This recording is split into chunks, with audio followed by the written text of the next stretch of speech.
Welcome, ladies and gentlemen. We are back with NCW Rage 2019. I am your host, your general manager, your commentator for the evening, Neo Extreme, and we are back in St. Louis, Missouri with a stacked second half for you here tonight. Every match from here on out is inside a steel structure. 6 elimination chambers, 1 6-man tag team match. And we are kicking things off with the NCW Live Championship. The first of 6 single titles that will be on the line tonight. We've also got the NCW United States title, the Intercontinental title, the Women's Championship, the Junior Heavyweight title, and the World Heavyweight Championship in our main event. Plus 2 teams who are hell-bent on destroying each other, locked inside Hell in a Cell for 30 minutes for the 6-man tag team titles. The challengers, the bounty hunters, the champions, the KOD, the Kings of Darkness.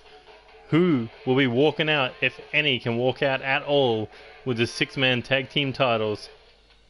We'll find out later tonight, but first, which one of these former champions could potentially become champion again? Or can Andy Reeves survive the odds and remain the NCW Live Champion, as he's got to deal with the power of Tyler Wilson, the striking capability of Low-Key Suzuki, the unpredictability of Franco Ricci, Christopher Gates, and Bullet Adams. I mean, if there's any time to not be a champion, it would be the now time.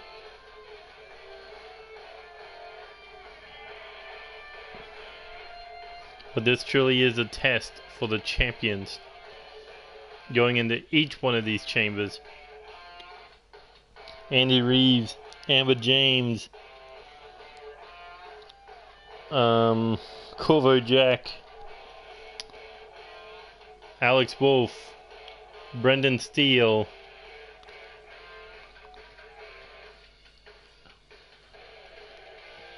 I think I'm missing one. Either way, Exactamundo. Anything can happen in the Elimination Chamber. You can be hit from any direction, and that includes a sneaky low blow, mist in the eyes, or a set of brass knucks across the jawline.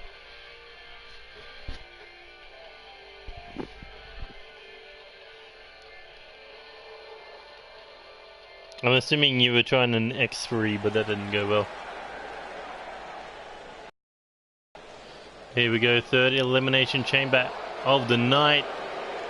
Who's getting their own pod?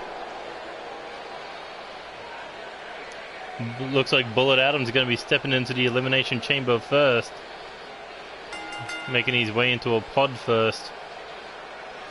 Bullet Adams, in his short reign as champion, survived a fatal 5-way submission match, only to be submitted inside a steel cage against Andy Reeves. So Bullet Adams has been able to beat the numbers before, but can he beat the numbers when everyone in this match has been a former champion, or is a former champion? Look at that, staring down that hellacious structure. He's been in a TLC match to become a live champion. He's been in a steel cage to lose the live championship. Now he steps inside the Elimination Chamber to perhaps become 2-time NCW Live Champion.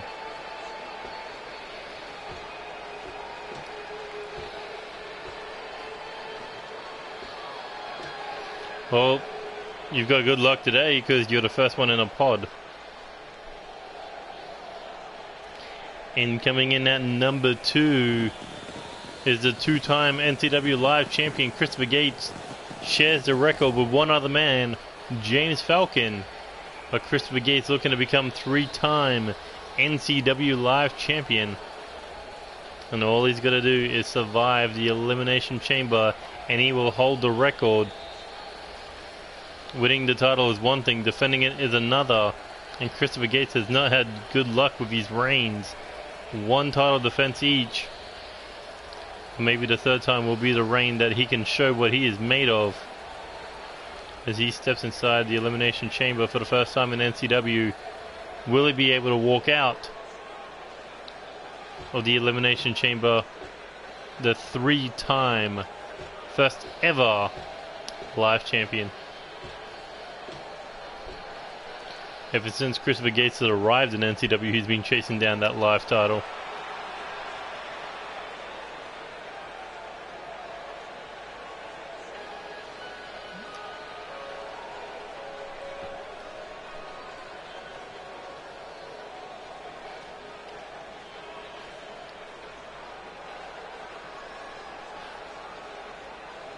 And coming in at number 3, the NCW Live Champion, Andy Reeves. It looks like he won't be starting this match. Instead, he'll be one of the pod fillers. So a great start for the champion. Does not have to fight from start to finish in order to defend his championship. This man has been able to go the distance in long period matches. In fact, well, even though he didn't win, he did have his first Elimination Chamber last year for the Intercontinental title at NCW Rage. How he qualified was by submitting a 7'3", 500-pound machine of chaos. The Neo Titan was unable to win the title back then, so he is 0-1 inside the Elimination Chamber, looking to go 50-50, but defending it here tonight. That was a weird cut the bullet, Adams. I know he took the title off him, but come on, stop rubbing it in.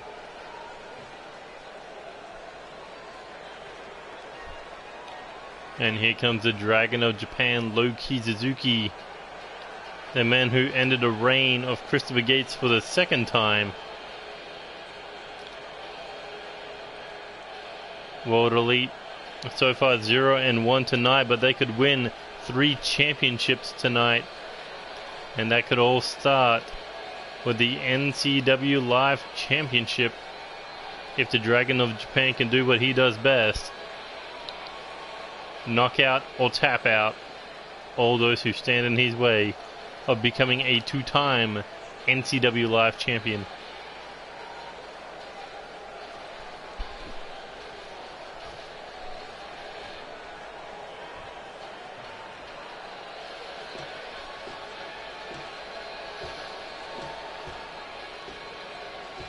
Why is it cutting to the person who took away the titles? Like, hey, let's just look at the dude who I stole the title from. But those are the 4 start in the pod. That means the next 2 will be starting.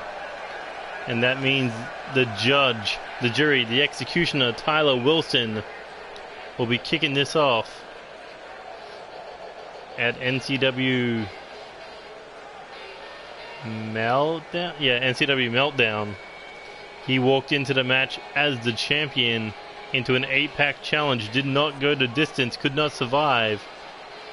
But will his odds be better in this Elimination Chamber, even though he has to start against the Italian madman, Franco Ricci?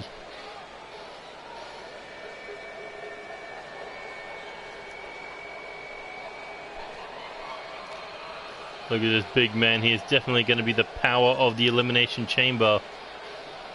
But power doesn't mean victory. He can be cut down at any time. That is why he's looking around. He knows anytime someone can come in, tap him out, or knock him out with a devastating strike or a deadly submission.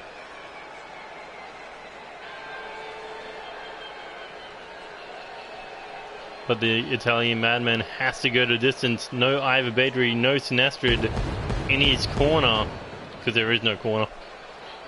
Going in alone. But that's how he won the NCW Live title, by going in alone. And now looking to become 2-time champion. Yeah, because it's coming through my headphones. You'll be able to hear it anytime I stop talking.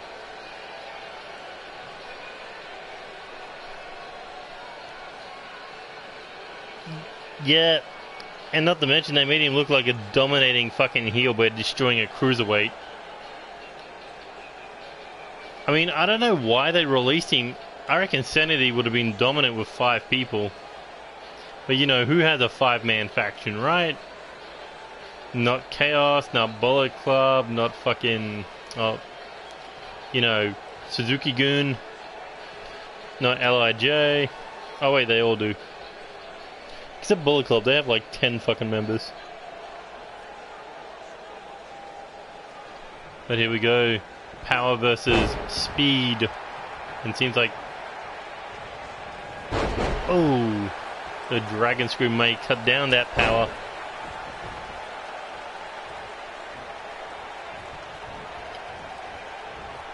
Here we go. Comes over, looking to go over again. Oh, tried for a bicycle kick but got caught. Franco Ricci in trouble. Oh, and there's a neck breaker. I find it funny because everyone who leaves WWE gets pushed in TNA. Austin Aries, John Morrison, fucking Richard Swann, Cody Rhodes, the Dudley Boys, fucking the Hardy Boys, Christian.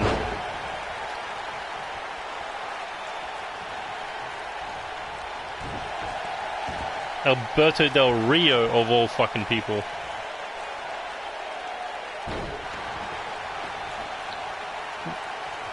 TNA pushes WWE's mistakes because they think they can do it better. Like with the Sami Callihan.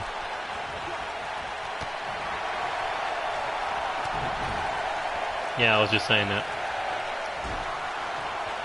Here we go.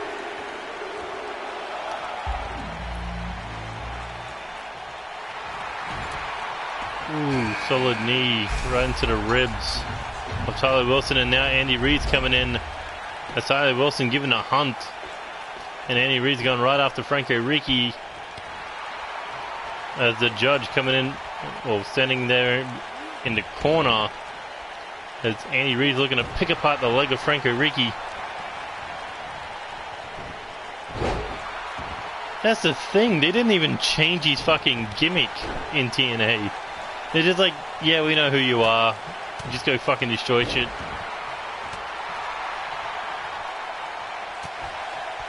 Big forearm, here we go, up on the shoulder. Oh, and there's a power slam to the champion. Oh, but a tornado DDT. Franco Ricci looking for the cover. But of course, there will be new falls until all 6 men are in the match.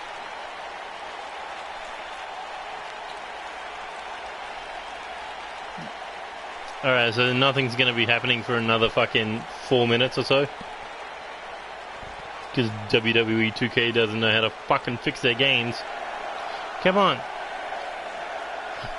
You somehow patch NBA 2K19 every fucking month, but you can't patch this game since its fucking release.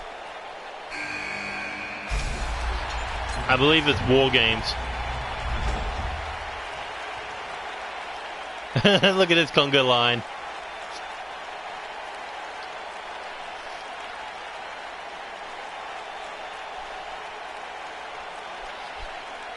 Now Loki and Suzuki's gonna come up.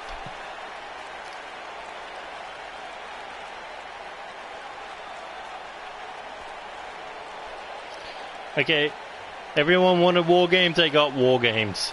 Fucking...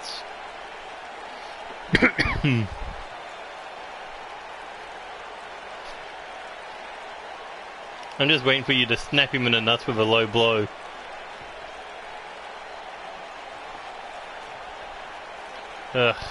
Fucking... it's gonna be like this all night, isn't it? I can't wait for the fucking Hell in a Cell match. I won't be getting this kind of shit for half an hour.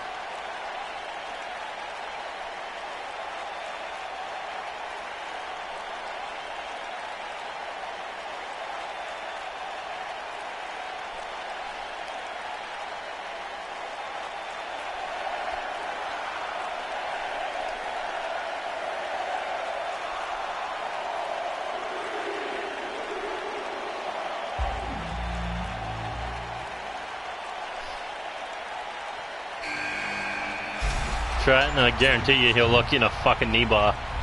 Oh wait, is Christopher Gates gonna throw a punch? Nope. Never mind.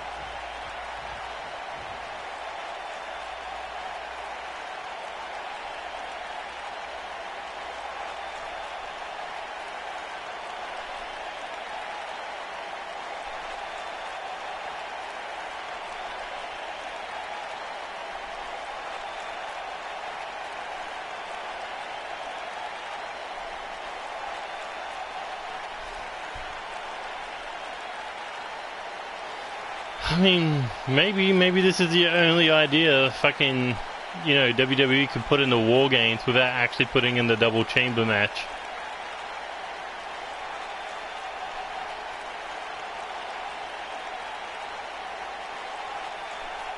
Trust me, when I get the chance to do War Games, I'm doing fucking War Games.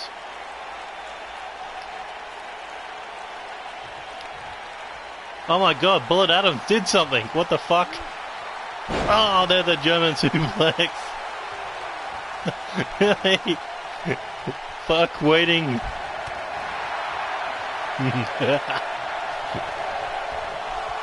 That was out of nowhere.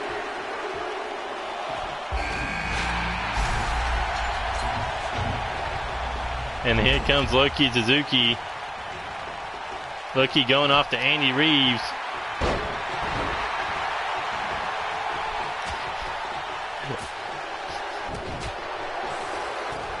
Bullet Adams taking the fight right to Christopher Gates, about to ram him into the steel wall. And yet the pin continues on Franco Ricci and Tyler Wilson. Ooh, reverse DDT there. Try for a slide and drop kick, nobody home. Big knee to the forehead.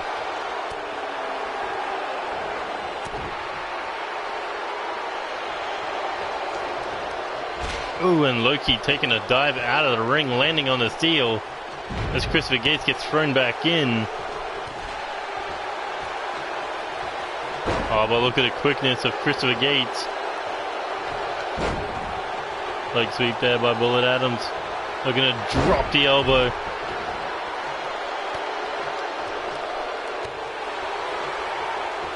I don't even think the bell sounded yet.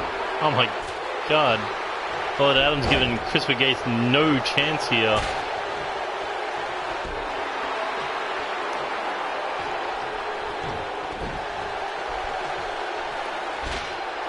Now looking for a sit-out powerbomb. Plants Christopher Gates into the mat.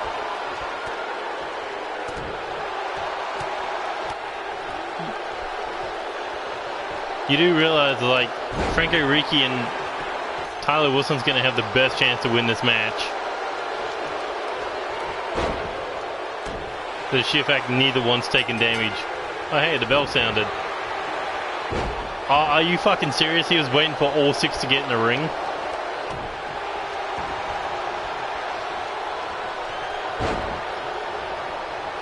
Yeah, by the way, I forgot to change him.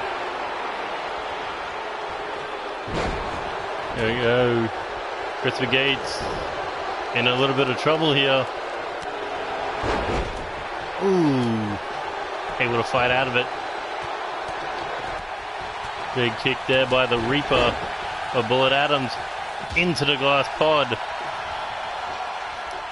And looking to send him back into the glass pod. Bullet Adams and... Oh no, no, no, no, no, no. Oh my god. Bullet Adams is trying to kill Christopher Gates by drilling him headfirst into the steel. And Andy Reid's looking to take out Loki Suzuki. Here we go. Got to go for the knee bar. Or maybe psyching him out before locking it in. Loki Suzuki has nowhere to go. No one to help him.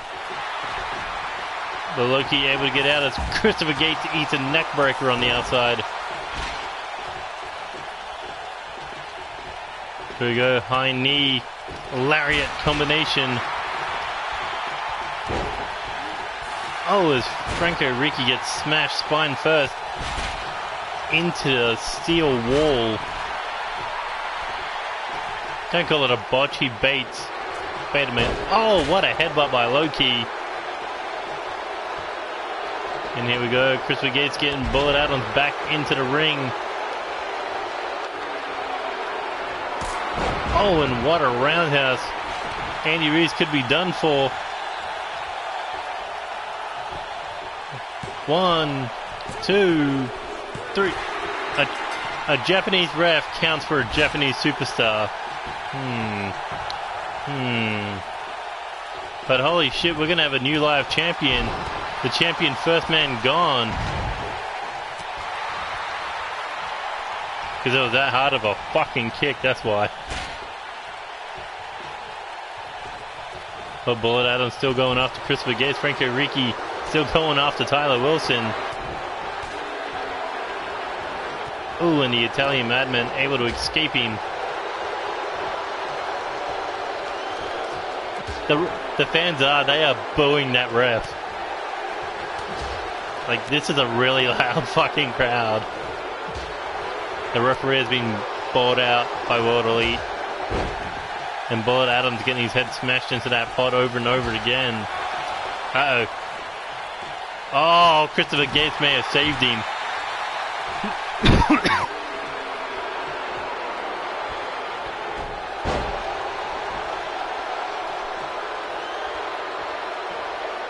Christopher Gates is saving everyone. And here we go, everyone back in the ring now. Shot to the face of the judge. Ooh, Franco just able to get out. No pun intended. Oh, stomp to the mouth. Franco Ricci taking a dive to the Steele. And Bullet Adams in trouble. Maybe not. Oh, sweeps the leg with the STO. I think his attention has turned to the guy who wanted to put him... Oh, maybe through the... No, he's still focused on Christopher Gates. He wants to murder him. He's like, get back in the ring, I ain't done with you. Oh my god. What the fuck is wrong with Bullet? Just phasing in and out of the ring. Franco Ricci looking to go high risk here. Or maybe he's looking to run away. Maybe not. Ooh, 630. Into the double knees. Solid headbutt there to Christopher Gates. And now, here we go, springboard super kick. Right to the side of the head.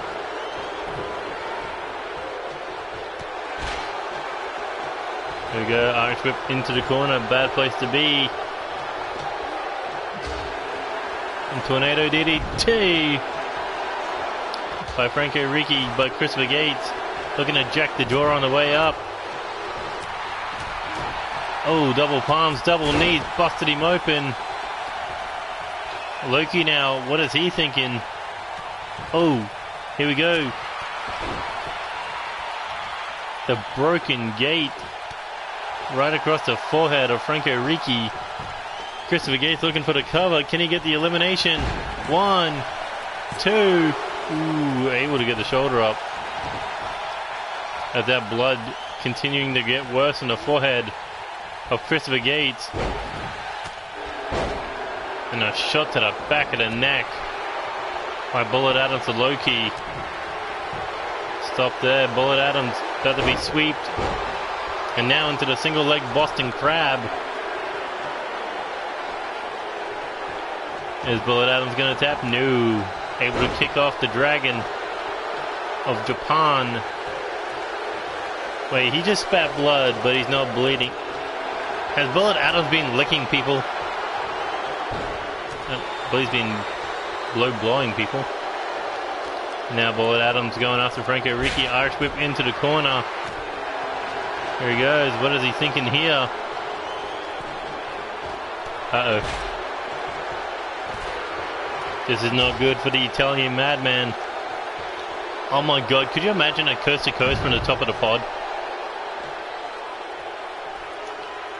Speaking of, Bullet Adams coast to coast. Oh, nails it. Franco Ricci could be the second man eliminated. Look at the blood just pouring down his face. Bullet Adams drops in for the cover. 1, 2, 3, and Franco Ricci is eliminated. Christopher Gates mocking somebody. Oh, as Bullet Adams throws him out of the ring.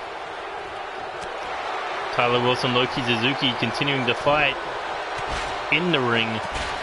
And Loki Suzuki, looking to drop back into the Loki lock, or Loki clutch. Is the judge going to submit?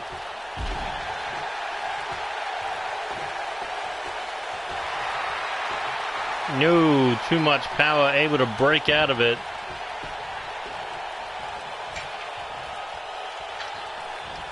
Here we go. Where the hell is Bullet Adams going? Climbing all the way to the top. Oh my god! Landed on Christopher Gates. And there's the powerbomb to Loki Suzuki. Hooks the leg. 1, 2, 3. And I'm sure that saddened the referee that he had to count on a fellow Japanese man. But Bullet Adams and Christopher Gates continuing to fight. Oh, and a spinning cutter. Bullet Adams said, what the fuck was that for? Overhead belly to belly suplex. What the fuck? I believe Tyler Wilson just turned into a tree for a second. And here we go, Hurricanrana by Christopher Gates. Tyler Wilson back in the ring. The big man possibly not happy with a certain Bullet Adams. But Bullet Adams doesn't care. Irish whip into the corner. Last time he got someone in the corner, he nailed him with the coast to coast. This time, being heaved up. Oh, busted him open.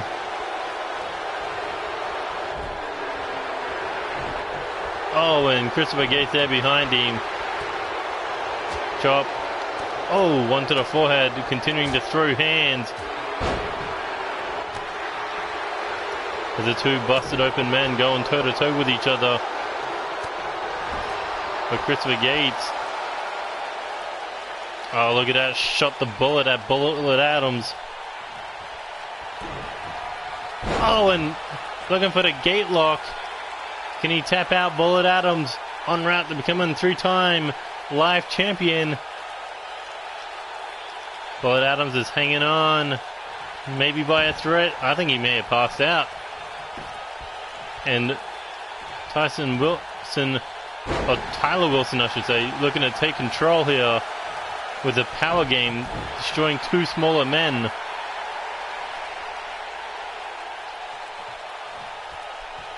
Bullet Adams hasn't even moved since Christopher Gates let him go. There he goes. He's finally regained consciousness.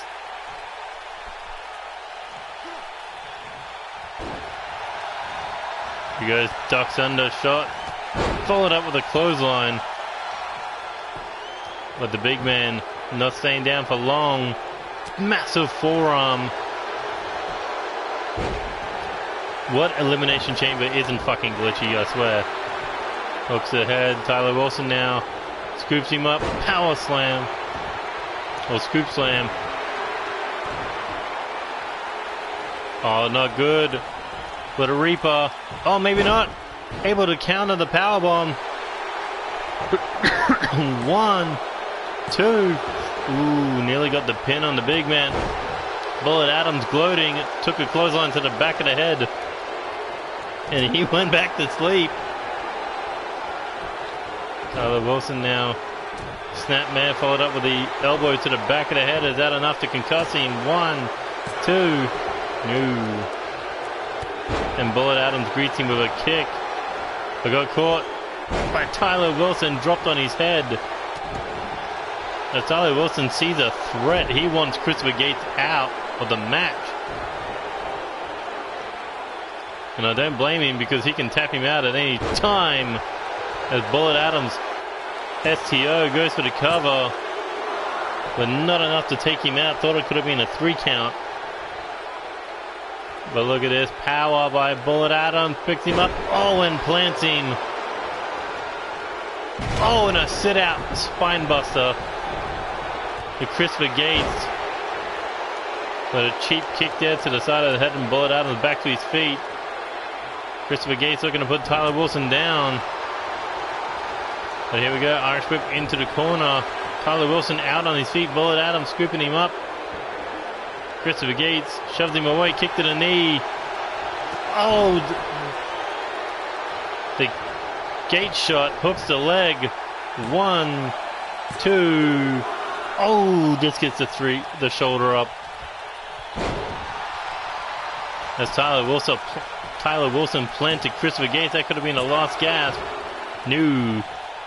The dream of being a 3-time live champ, first ever, is alive and well in Christopher Gates.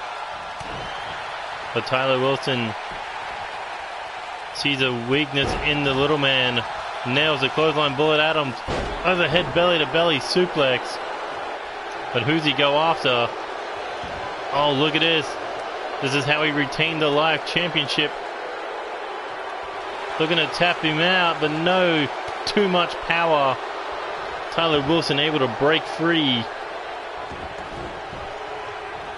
And a sling blade cuts him down. Tried for a punch there. Christopher Gates countered. And a headbutt right to the open wound. Bullet Adams has him out on his feet. Headlock DDT plants him. And now looking to roll him over. Can he eliminate Christopher Gates from this match? 1, 2. Ooh. Oh, and a boot to the back of the head by Tyler Wilson. Could be thinking power slam as he goes for the cover, thinking Christopher Gates could be easy pickings. So he's looking to eliminate Bullet Adams, but no. Bullet Adams refusing to go down. Christopher Gates instead going high risk. And maybe not. Hiding in the corner is good. There we go, kick to the body, Christopher Gates. Oh, double knees to the arm of the big man.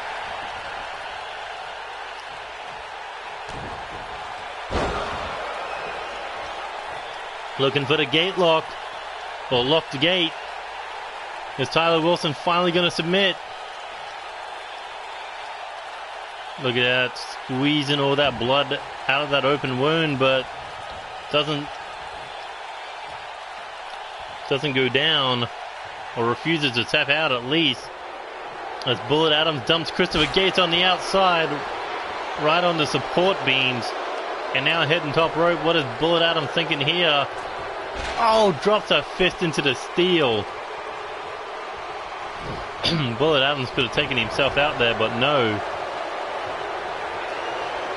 Oh, we saw this, got rid of Franco Ricci, I believe. Correct me if I'm wrong. But look at that.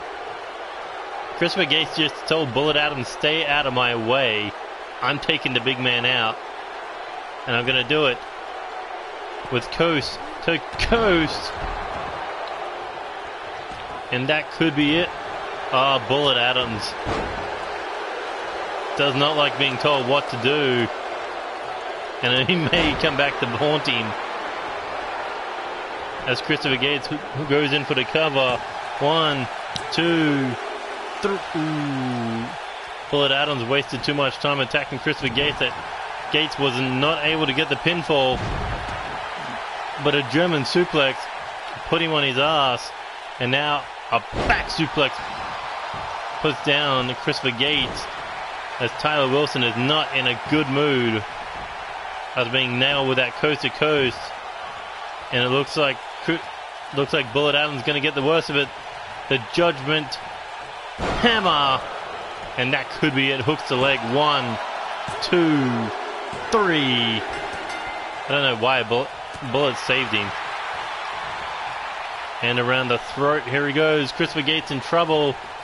Oh, into the military press spine buster. And now the big man sizing him up. Looking to cut Christopher Gates in half with the spear. And that could be it. Hooks the leg. 1, 2, 3. And Tyler Wilson is your new NCW Live champion.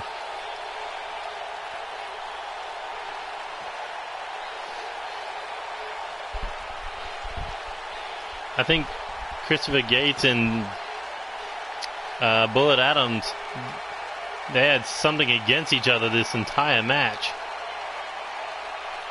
And it cost both men the elimination on Tyler Wilson. Hey, it was a good match. Fucking brutal.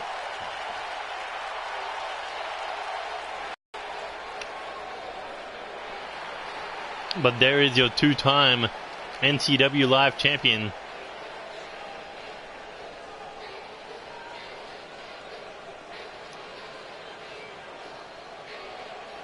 Came in with the match with the least amount of momentum, but going home with the NCW Live title. But you got to think whoever challenges him for the belt first is going to be easy pickings on a bloodied champion. Well, he'll probably get fixed for next episode.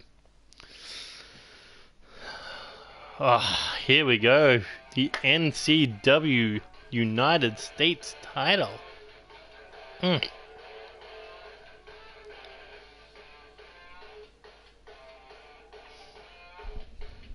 Something that's going to one-up the live title? I think it's going to be this one.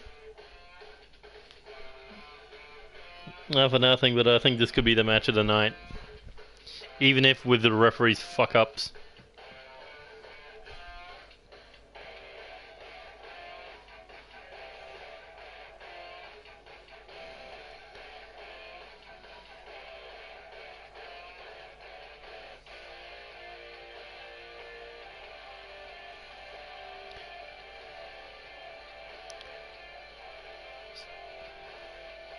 So World Elite is currently 0-2 tonight. Couldn't win the tag title shot. Could not win the live title. All that's left is Blackwell and Corvo. But moment of truth time. Can Lance Romance become a dual champion? Can DJ Young win a title that he's never challenged for? Can Brendan Steele rise to the occasion and be the Iron Man of NCW? Will we see the era of Epic begin? Or will we see a return of the era of the Mardi Gras Prince? And then you got the underdog James Falcon.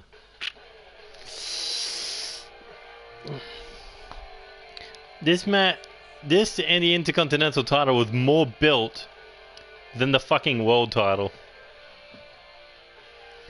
K-Dog, your title is not until the main event. That's what you get for being in the world title scene. You're always the main event of the pay-per-view if you're in the world title.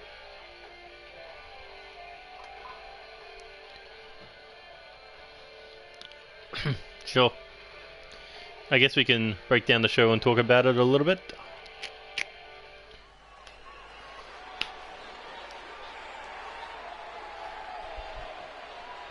But the question is, who will be the two men starting this match?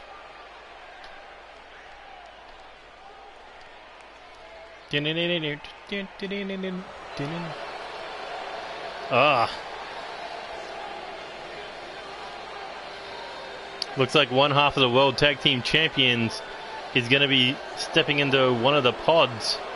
Lance Romance.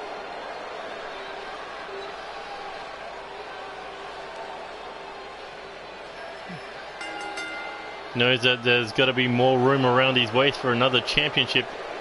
And that could happen tonight with the United States title. Natural Romance could rule the world, or at least the mid-card. World Tag Team title, United States title, Intercontinental title. But Lance Romance went from show opener to champion in just a month. At NCW Meltdown, he made his pay-per-view debut against G's. And like the second match of the night. And now, stepping into the Elimination Chamber as one half of the World Tag Team Champions.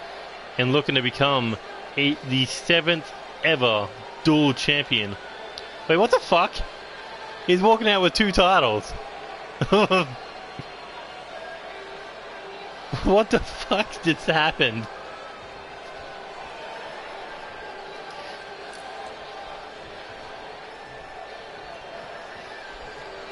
Man, this is a pay-per-view of fucking glitches. And this is why you do it once a fucking year. Because it's just a fucking nightmare. Alright, coming in number 2. The first ever NXW World Champion, James Falcon. James Falcon, a 2-time NCW Live Champion, former Hardcore Champion, I believe. Yeah. So far he's won 3 titles since coming to the main brand. But now looking to make one higher step and go for that United States title.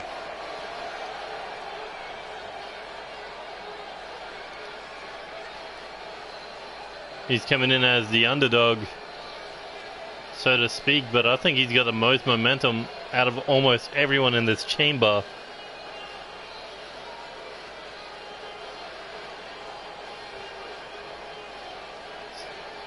So an underdog looking to prove himself.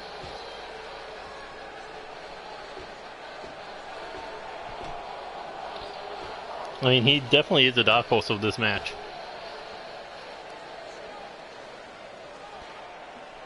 Yeah, I don't think I've ever seen anyone summon a second title going into a chamber.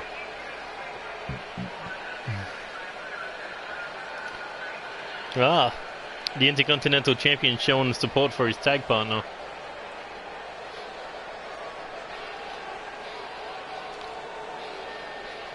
I think there's about 3 people in this match who will low blow you. It's like Lance Romance, Evan Epic, and Andy Cox. But here comes Evan Epic, and what a survivor this man is.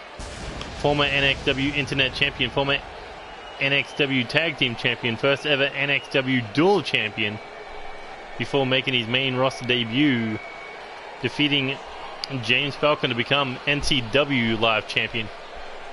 Why am I saying NXW? You feel that shudder?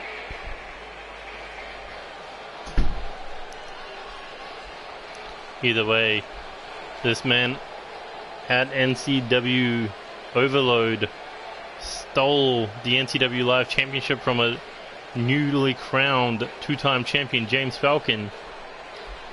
And now he is looking to take the NCW United States Championship away from Brendan Steele. And as I was saying before, that Intercontinental versus United States elimination tag match, 4 men from the chamber, from each chamber, competed, and Evan Epic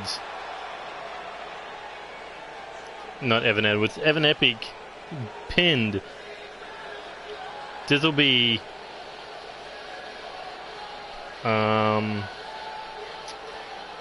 this will be Alex Wolf and Antonio Blackwell as the sole survivor, but does not take anything away from Brendan Steele. Sure, he hasn't had the momentum, losing to both DJ Young and Lance Romance en route to this match, but when it's pay-per-view time, when it's a championship on the line, you get the best Brendan Steele that you'll ever see. Because every time that title is on the line, he rises to the occasion and somehow walks out still with that title in hand. Or will he be able to do it tonight?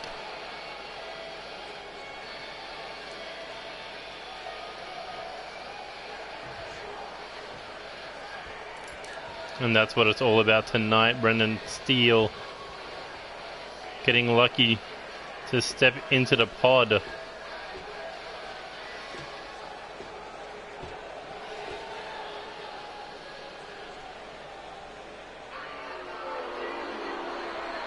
It looks like we're kicking things off with DJ Young versus Andy Cox.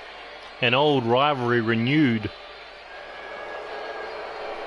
As a former World Heavyweight Champion, DJ Young said, I don't want to step into the World Heavyweight Chamber, Elimination Chamber. I want a title I have never won before. I have never competed for. I want the United States title, and if I have to step into the Elimination Chamber to get it, I will do it. And that is why the X Factor is not in the main event. That is why he is in this match, because he is willing to step through Brendan Steele, Lance Romance, Evan Epic, and James Falcon alongside Andy Cox to win the United States title for the first time in his career. And every championship DJ Young has competed for, he has won on his first shot. The NCW Alpha Tag Team titles, the NCW Junior Heavyweight, no, not Junior Heavyweight, Light Heavyweight, the Cruiserweight, the Intercontinental, the Undisputed, World Heavyweight, All Stars. Anything he has put his mind to, he has walked out with gold around his waist. And not to mention, at NCW Rage 2018, back in Season 2, he competed for the Intercontinental title. And tonight, flipped a coin, it's going to be for the United States title. Look at that, Brendan Steele knows how their match went down. DJ Young says, this is my ring. But look at that, there's the Prince of Mardi Gras. Former NCW Tag Team Champion, former NCW Live Champion, NCW Light Heavyweight Champion, but more importantly, a former NCW United States Champion, looking to make it 2 times here tonight. And he defended the United States title at Chaos Mania 1 during his first reign as champion, before losing the title to Tony Lee Williams. He stepped into the chamber as champion and left still United States champion. Fast forward 2 years and he has become more desperate, more dangerous to be a champion than ever before. So you got to think Andy Cox knows what it's like to be a champion inside that dangerous structure. And tonight he returns to it once more for the United States title. Question is, will that United States title be back on Bourbon Street by the end of the night?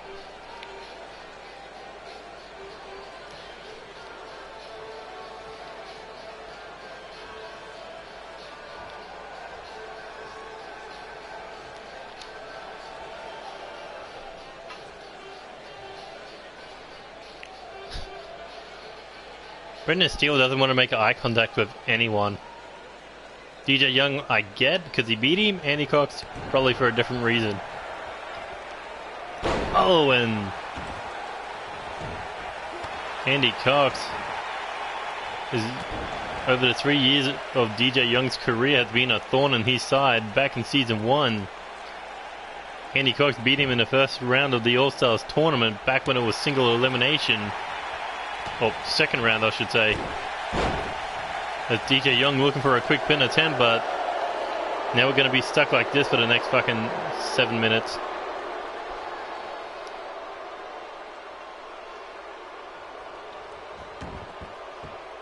Oh, maybe not. DJ Young smart enough to not stay in the count.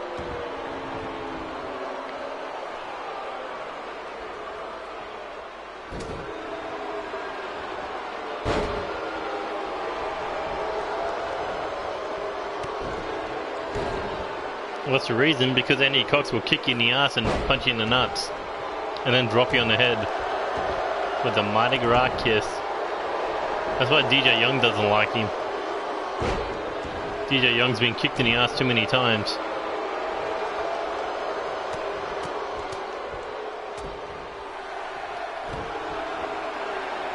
Look at that, DJ Young saying, bring it on, so I can get rid of you first.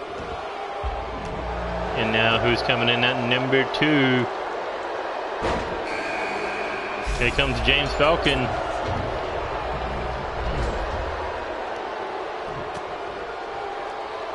DJ Young pretty much hand-molded him into a champion back in developmental.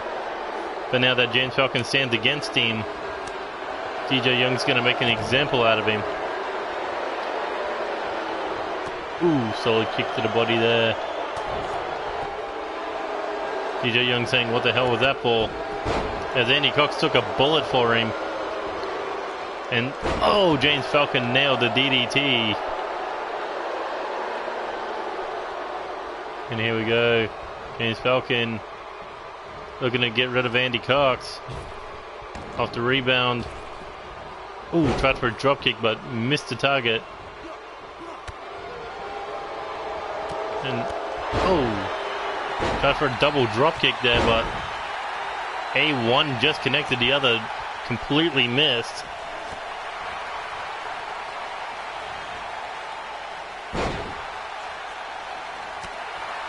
And here we go, Andy Cox going after James Falcon.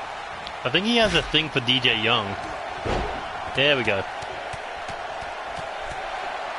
Brings him down. Prince of Mardi Gras moving in on the Falcon. But who's coming out at number 4?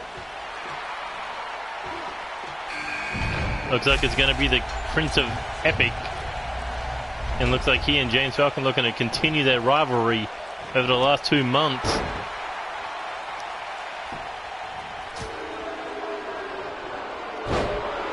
There we go, Andy Cox pushing DJ Young away, tries for a dropkick.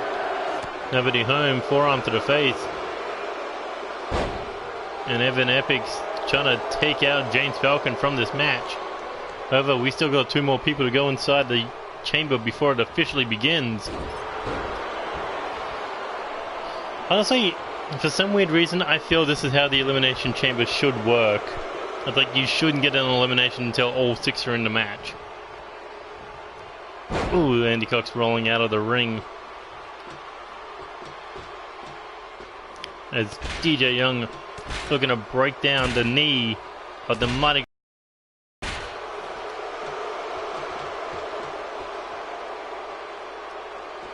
And here we go into the Steele. Now DJ Young looking to plant him into the metal wall.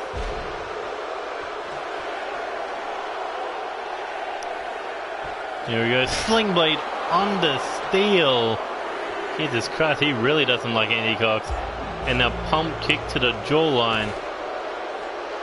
So who's going to be, which champion is next? Looks like one half the World Tag Team Champions is coming out. Lance and Mance.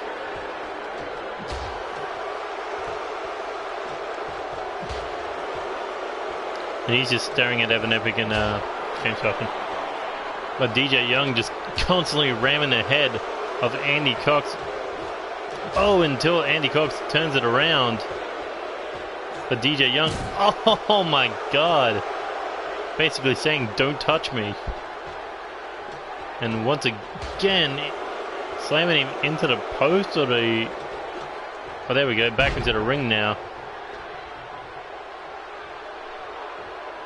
As DJ Young has not slowed down his hatred for Andy Cox, just murdering him or breaking his leg, one or the other. But you notice one thing, no one has bothered to look at Lance Romance right now. Evan Epic for the sheer fact that he's too busy trying to eliminate James Falcon. Oh my God, reverse hurricanrana. And DJ Young for the sheer fact that he hates Andy Cox.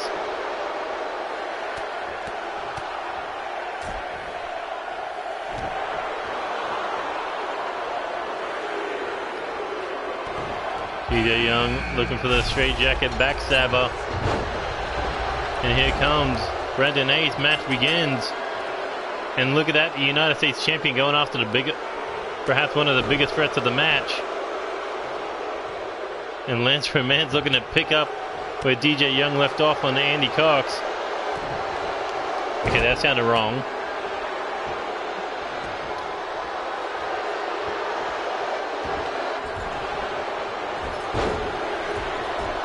Here we go, picks up the Prince of Mardi Gras, but no, Slides out the back door and hits a reverse DDT.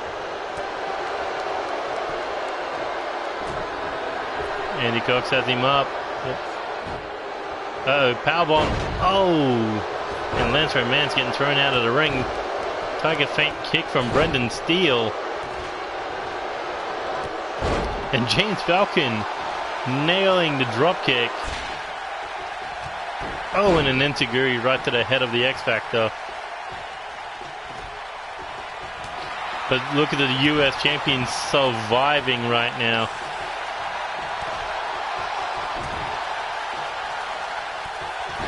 And James Falcon ran into a bad side of town, the X Factor. Evan Epic sees Brendan Steele looking to survive, and look at this. God damn, DJ Young just does not like anyone in this match. Total heel. And there is the shoot knee to Andy Cox. That could be the first elimination. And Andy Cox is gone. Someone who can survive the first time did not do well the second. Considering DJ Young was on a mission to get rid of him. But now we're down to 5. Where the hell is the champion going? Brendan Steele risking it all. Oh my god, what a splash to DJ Young off the top of the pod.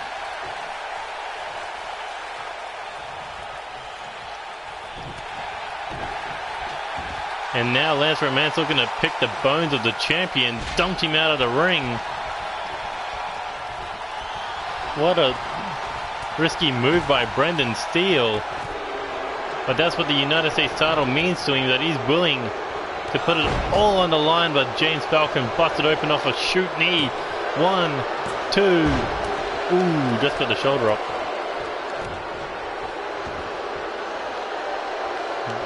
Oh, holy fuck, a brain buster on the outside. And Lance Romance got dumped on the hardest part of the steel.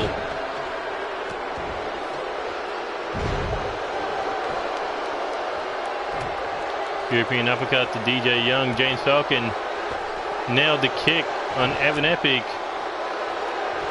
I think DJ Young was looking for another shoot knee, but a German suplex dumped him on his head. There we go, shot to the face. James Falcon looking to put him to sleep. DJ Young in trouble. And DJ Young submits to James Falcon. Alright, the two veterans are out. Now it's down to a rookie battle royale. As Lance Romance is going after Evan Epic, one of the men that he hasn't gotten his hands on yet. Oh, and James Falcon right into the pod. And Brendan Steele going after Lance Romance.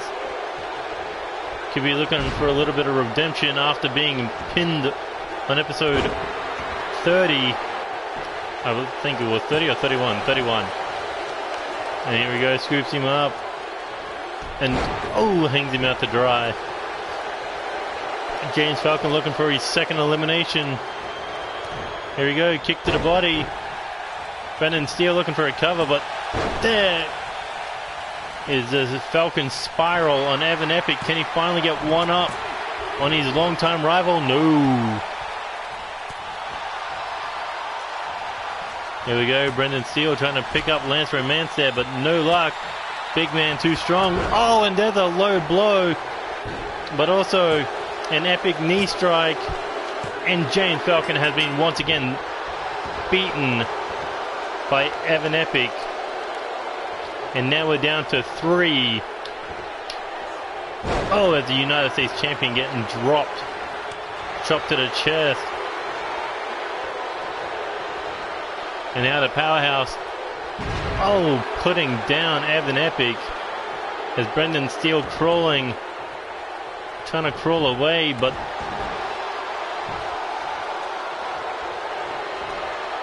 look at this. Air raid crash, neck breaker on the US champion, hooks the leg.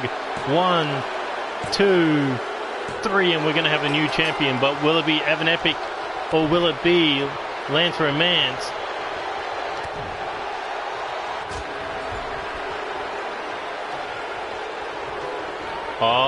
Oh, into the turnbuckle, picks him up again and says, let's do it one more time. But ran out of steam as Evan Epic looking for a DDT, got dumped. And Lance Romance, here he goes looking for the non-romantic knee strike to the side of the head.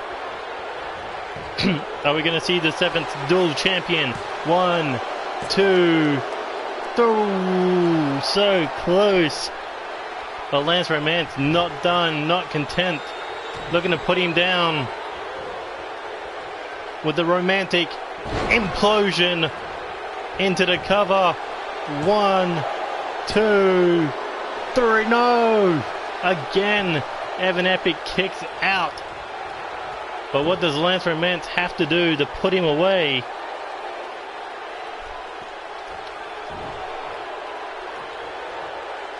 I don't know, I mean, I kind of retired the wildcard tag titles.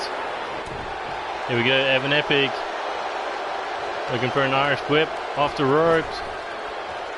Ducks the backhand. Here he goes, Lance Romance. Back suplex.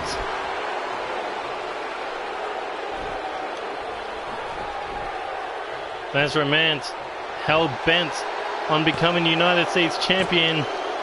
And, ooh, not even a dirty pin was enough to put down Evan Epic. Here we go, Irish whip into the corner. The Prince of Epic versus the Prince of Romance, running bulldog plants. Lance Romance. And now stumped to the mouth. Here we go, looking for the carbon boot of Epic. Straight across the jaw. And now he can feel it charging up. The move that put down James Falcon. The Epic knee strike. Hooks the leg. Cover. 1, 2, 3. And Evan Epic takes the United States title away from Lance Romance.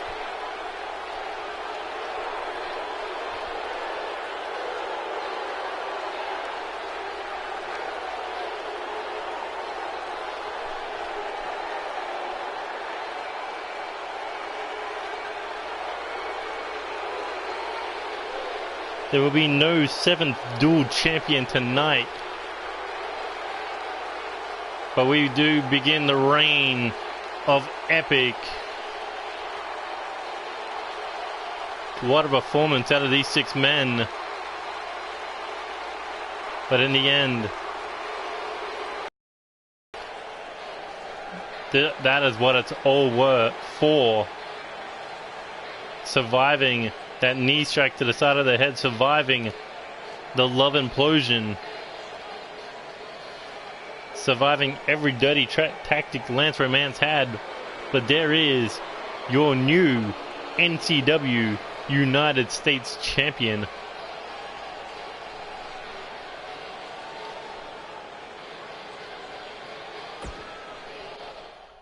Let's be honest, everyone fucking overlooked him.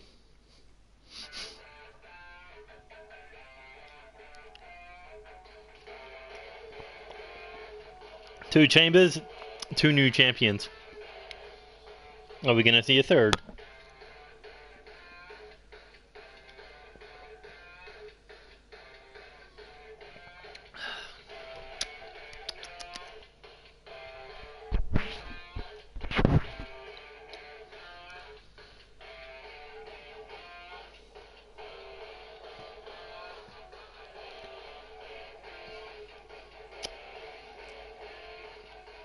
Alright, what was more brutal, the live title match or the US title match?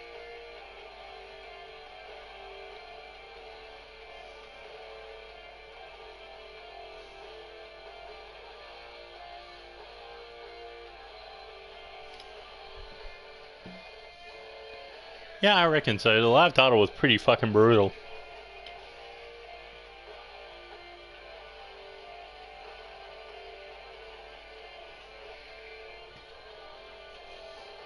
Well, this match is going to get no blood.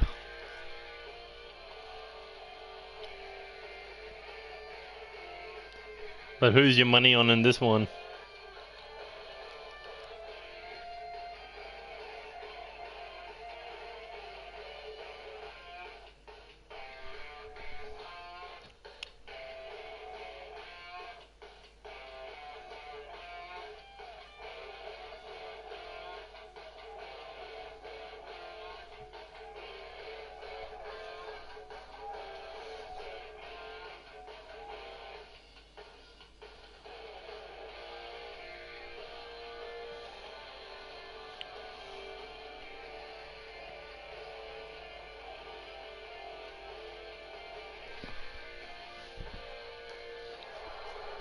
Well, say no more because the match is about to begin.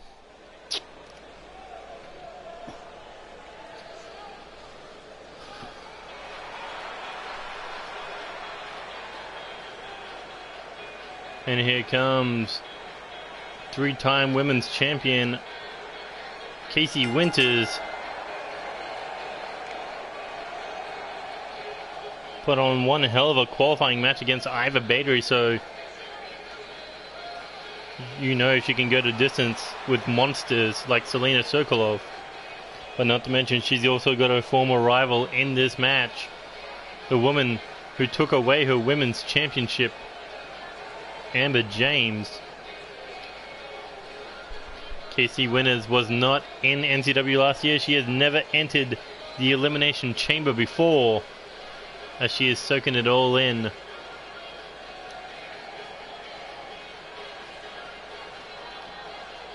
But who knows what number she'll come in at. What will her odds be of becoming a four-time women's champion? She walks through the glass. Okay, maybe it's just a women's thing that they can walk through the pod. So here comes a former NCW Women's Tag Team Champion, Selena Sokolov, never winning the NCW Women's Championship. But tonight that could all change. The Elimination Chamber, built for a powerhouse like her to be as dominant as she wants with no limits, no restrictions. Okay, maybe it's just title matches, I don't know. Anytime a title's, involved. But either way, Selena Sokolov, if she gets that number 6 spot, she could be the favorite to walk out the new NCW Women's Champion.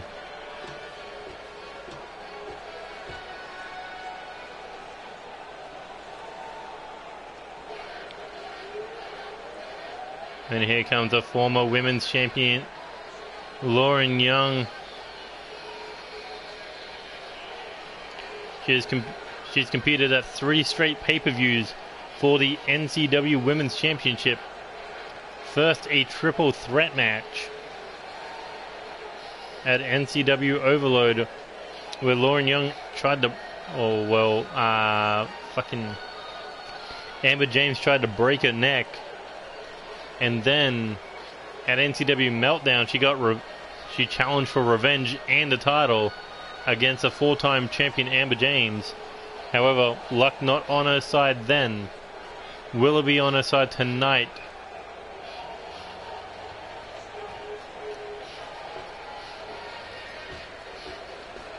When she steps into the ring with 5 of NCW's best. Oh my god, I like the blow things. Here comes another former women's champion, Cynthia Moore, back in Season 2, won the title. At NCW Chaos Mania 2, she challenged Amber James with a women's championship in a classic match. Wasn't able to get the job done, but she could get the job done here tonight because she has not challenged for that title in over 6 months. But she has competed for the women's tag team title twice.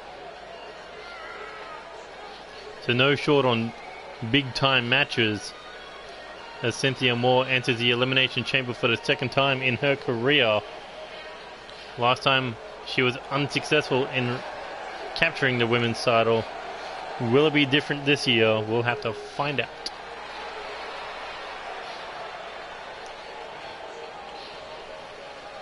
Hey, correct me if I'm wrong, but that was the 4th one to enter, right? Lauren Young, Casey Winters, Selena Stickles. Oh yeah, so the champion's starting tonight. Should have just had her come out fucking last. But here comes Amber James, the 4-time NCW Women's Champion. Last time she came into the Elimination Chamber, she was the champion. I guess a year later, still the champion.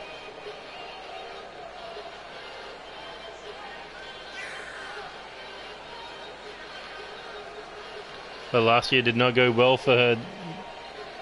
But she's had a year of experience, a year of growing as a women's champion. She has dominated the division for a good 8 months. Will that reign continue? Will we finally see a champion enter and leave still with their championship around their waist? I mean, she survived a title match at Meltdown and then a cash-in, while also having a women's tag team title match. So here comes a woman who won last year's Elimination Chamber for the NCW Women's Championship, Ellie Hartman, former women's champion. Could be looking to do it again this year, make her chamber experience 2-0, but she's got to survive everyone in this match in order to do so.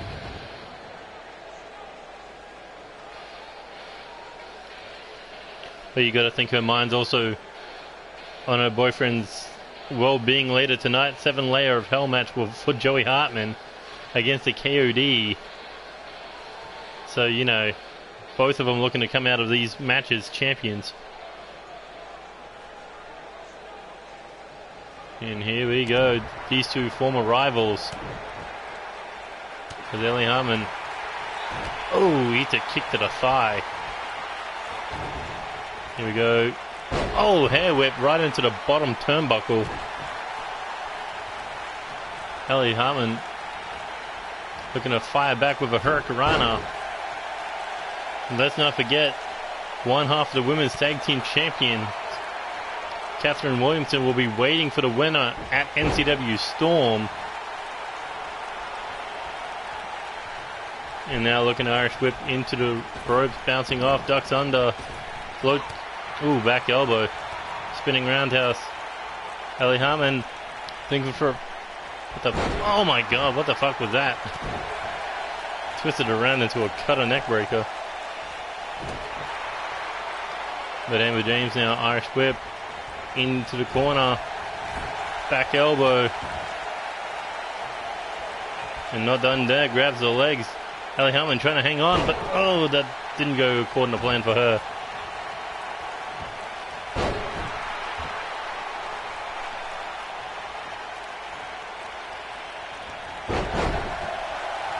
Dragon screw by Ellie Hartman. Amber James trying to get back to her feet. Oh, and now Ellie Hartman whipping her head back into the turnbuckle. But here comes the women's champions tag team partner, Cynthia Moore. Good friends. Better rivals. Cynthia Moore looking to protect Amber James, going after Ellie Hartman.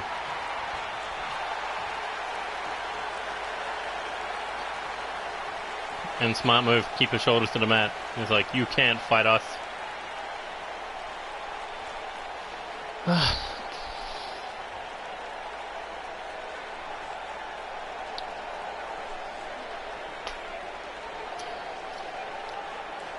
I swear, someone was gonna rage at fucking 2K.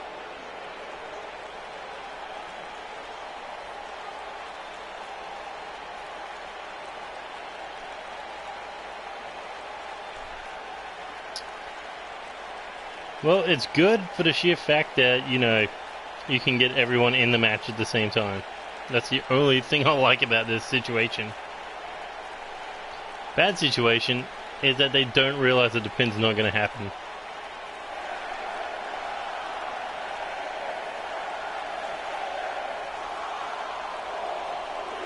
Like, have you ever seen anyone try to go for a pin when the fucking...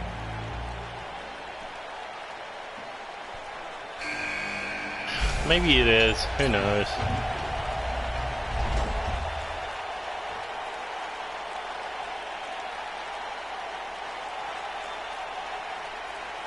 But here comes Selena Sokolov, and she's going to be about as fresh as Lauren Young and Casey Winters. I wonder how my Digimon farm's going.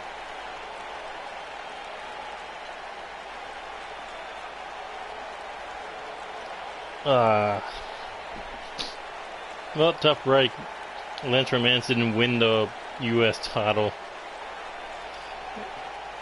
I feel like the last 2 weeks it was building towards that. And it was like Evan Epic's like, nope, fuck you.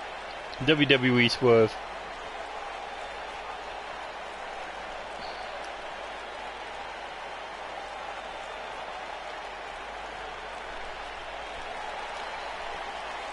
I reckon that was the biggest swerve in these Elimination Chambers thus far. Except maybe Tony Moon booting fucking Catherine Williamson in the jaw. Or Satoru eliminating Matoda after Matoda turned on him. I know, it's just been all fucking betrayals.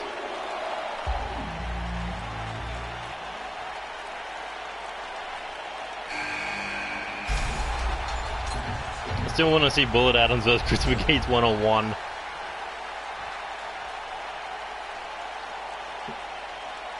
That's a match that's probably going to happen somewhere down the line.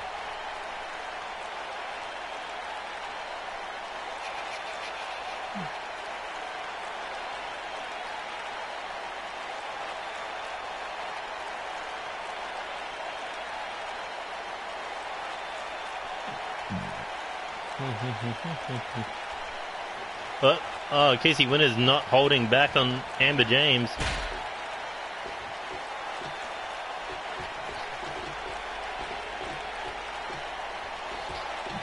I honestly don't know. There was something about you that just doesn't like Christopher Gates. I don't know what that was about.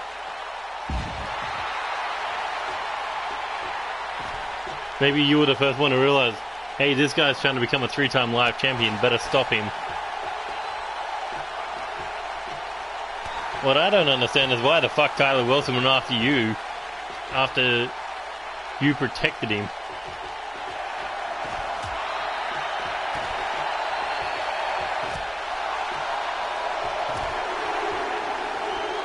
See, it's really hard to figure out how these AIs think. But it's also really fun to see how they do it. And here we go. Oh, there's a face crusher.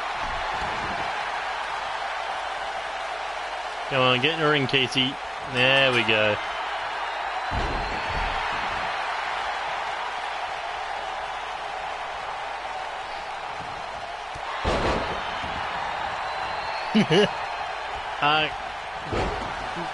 Tyler Wilson's is also a newbie. Only difference is you got put straight to the main roster. He came up from developmental.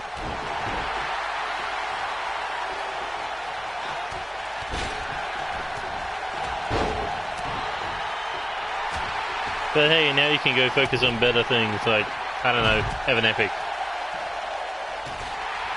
Or find 2 tag partners and go fight for the fucking...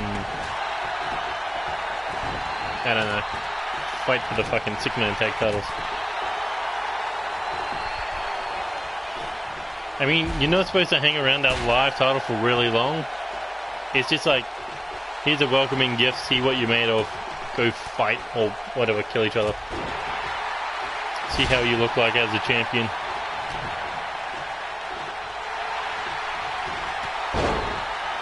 Uh-oh, this is not good. Oh, too bad she can't fly. Lauren Young going after Ellie Harmon. That's an interesting choice there. The Cynthia Moore taking on Casey Winters. A match I wouldn't mind seeing, actually. Here we go. Snap suplex on the outside.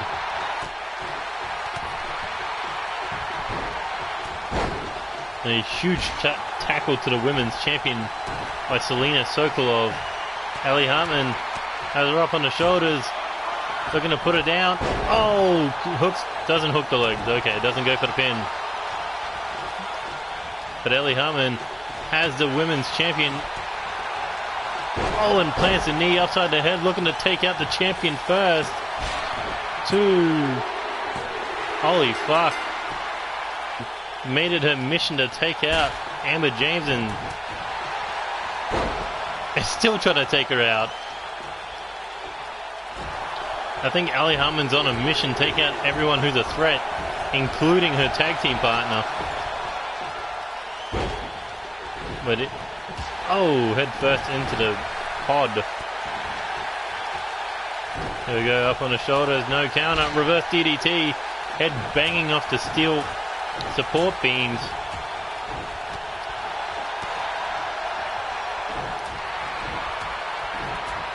What the? Lauren Young going after Cynthia Moore. It was Cynthia Moore who ended her reign as women's champion. Oh, and there's a German suplex. Cynthia Moore putting her down as she's looking to focus on the powerhouse of this match, the mother of Russia, Selena Sokolov. But maybe not. Angle slam to Lauren Young, hooks the leg. 1, 2. As Cynthia Moore rolls her over, looking to go top rope. What is she thinking here? Queen's out. No, tried for a frog splash. But the knees came up. Lauren Young now. Ooh, takes a kick to the body. There he goes. Blocks whatever kick Cynthia Moore was thinking. Drop kick to the knee. Lauren Young and Ellie Hartman playing skip over the bottom rope. As Ellie Hartman moving in on Cynthia Moore, looking to take out both Amber James and Cynthia Moore herself, but the Fallen Queen trying to fight back, but Ellie Hartman keeping her in the corner. As Casey Winters looking to do something stupid, or maybe just a hide. Ooh, rolling a Conoplex, nearly got the 3.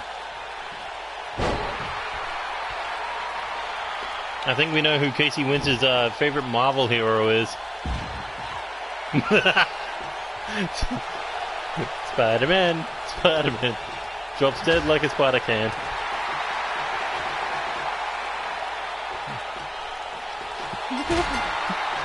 Oh my god, Selena Sokolov just got the submission on Cynthia Moore.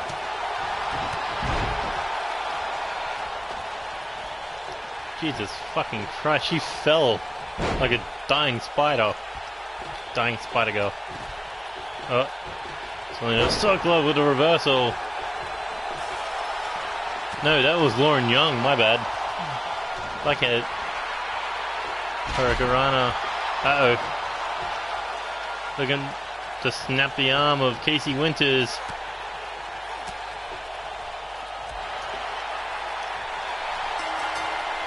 And there's another submission. Holy shit. And we are down to 3. Ellie Hartman, Selena Sokolov, and Lauren Young. Lauren acting like she's already won.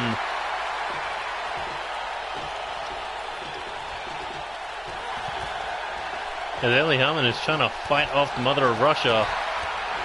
And here comes Lauren Young. Oh.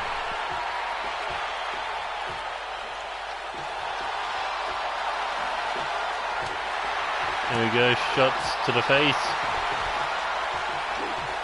Oh, tried for a close one, no, caught her in the back of the head. And Selena Sokolov moving in, but Ellie Hartman fighting her off. And she rammed her head into the steel wall. And now looking for an Irish whip back into the ring. Selena Sokolov down. Ellie Hartman looking for the pin. 1, 2. Ooh, only a 2 count. And now, there we go. Looking to nail her in the jaw with a forearm. Here we go, loads up the kick. Lauren Young and Ellie Hartman were too busy with each other. Oh, and there's a DDT. There we go. Arm drag cuts down Selena Sokolov. Ellie Hartman running on fumes right now. And into the backbreaker. Ellie Hartman just trying to recapture the women's title. But Lauren Young, Selena Sokolov not making it easy on her. Ooh, big back elbow. Here we go. Shot to the face. Ellie Hartman could be looking to put down Lauren Young here. Oh, drills it with a knee. Hooks the leg, middle of the ring. 1, 2. And Lauren Young able to somehow kick out. Oh my God. Referee got a little bit of payback for all of the shit he's been pulling off tonight.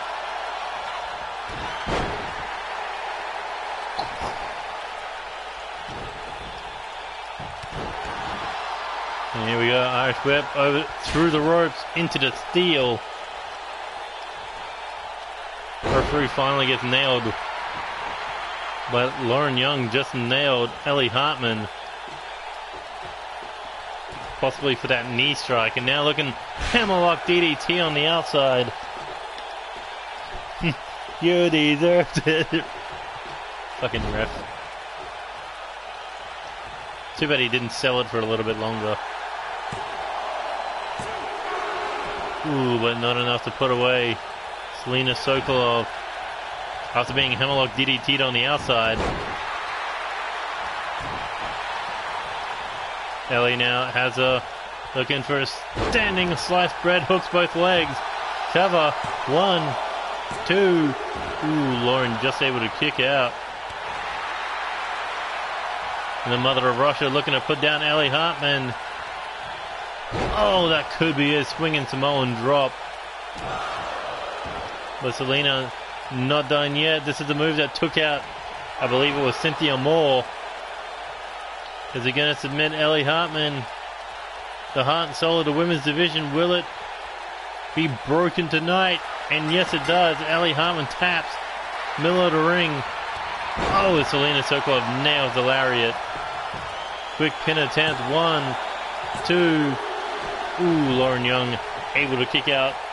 Lauren Young for 3 months have been trying to capture that women's title. Will she be able to get the job done tonight?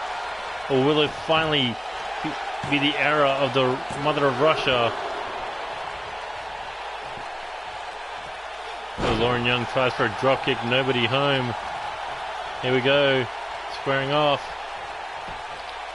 Lauren down to one knee, but goes for the ribs.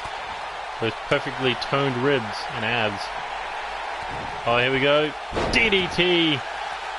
Selena Sokolov is out. Lauren Young heading top rope. And here we go. Oh, into the moonsault. Or whatever the fuck. Cartwheel. Cartwheel splash. Now Lauren Young, can she put her away? Oh, into the stretch. Is Selena going to tap?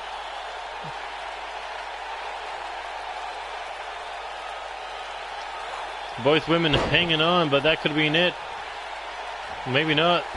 Selena Sokolov with the drop toe hold. And Selena feeling it. Here we go, big clothesline. Oh, Lauren Young face first into the steel chain. We're going to have a new women's champion. Question is, who is it going to be? As Selena Sokolov ran straight into the chamber wall. Oh, and Lauren Young smashing her head straight into it. Followed up with a big splash. Lauren Young heading top rope. And she slipped. And no sold the effect. Alright. Big kick there to the head. That mistake may have cost. Oh, Lauren Young as she gets slammed right into the pod over and over again. Selena Sokolov just showing no mercy here. Pretty much saying that women's title will be mine.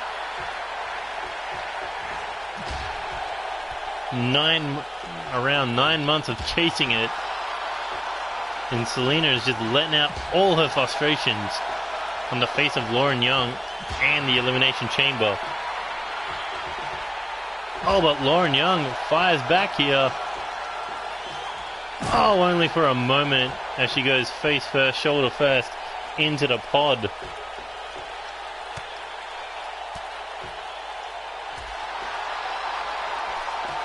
Selena Sokolov basically saying this is my moment, but Lauren Young, she's been at it for over 15 months, looking to become women's champion again. Most of season 2 she played the support role.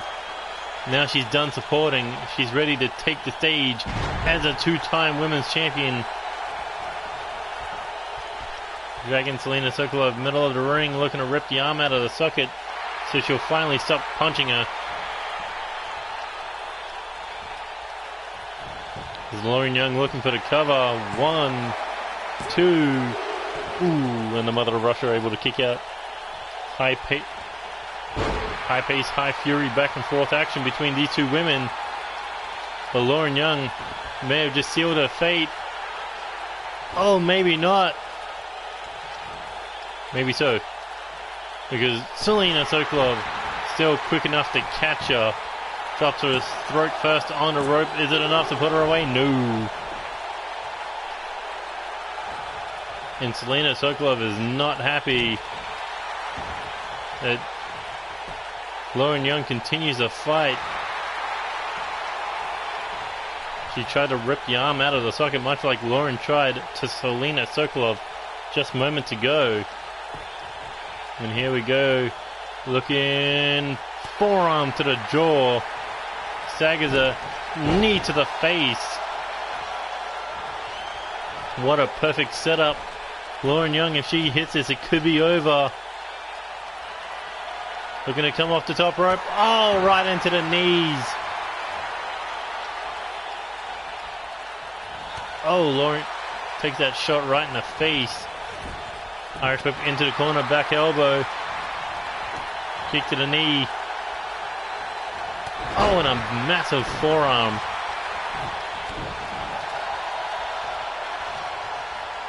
Been a brutal match thus far.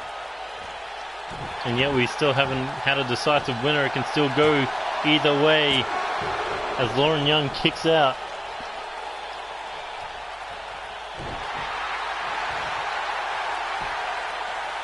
And now thighs around the head, squeezing any brain power that Lauren Young may have left after being rammed into the pod over and over again a few minutes ago. But here we go. DDT planter, hooks the leg. That could be it. 1, 2. Not enough to put away Selena Sokolov. Ooh, as she takes a high knee to the jaw. Selena now once again back in control as she snaps the arm. Now has her up, throws her down. Lauren Young, European uppercut, staggers her.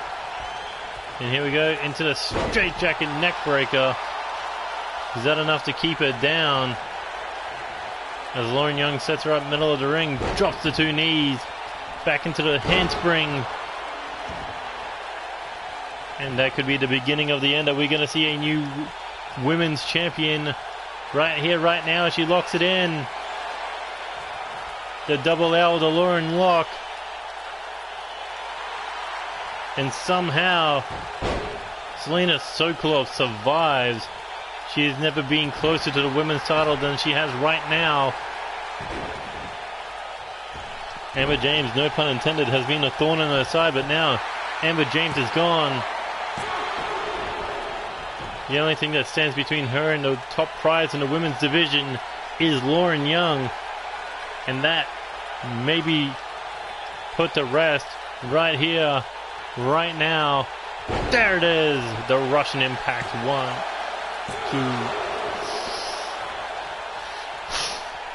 Okay, I called it the Russian Impact, even though that's a tag team. But look at this, trying to go for a submission. Lauren Young put up a great fight thus far, but is it over? No. Lauren Young able to escape. Kick to the body. And now it's sent back over the top rope. What are you laughing about now, Bullet?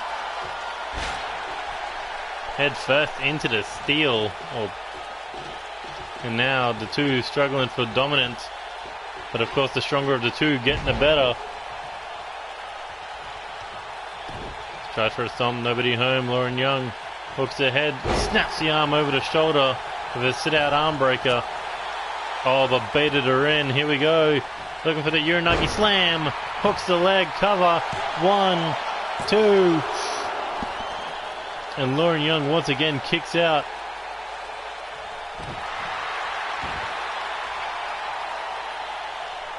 Damn, this has been so close so many times. And here we go, takes it down, hooking that arm, drops the elbow. Funny enough, just these two were better than the entire six-woman match. Like, all of them in a ring at the same time. This has just been great between these two. And here we go, kick to the body. Lauren Young, hammerlock DDT, plants her. Is that going to be enough to put down Selena Sokolov? 1, 2. No, not enough.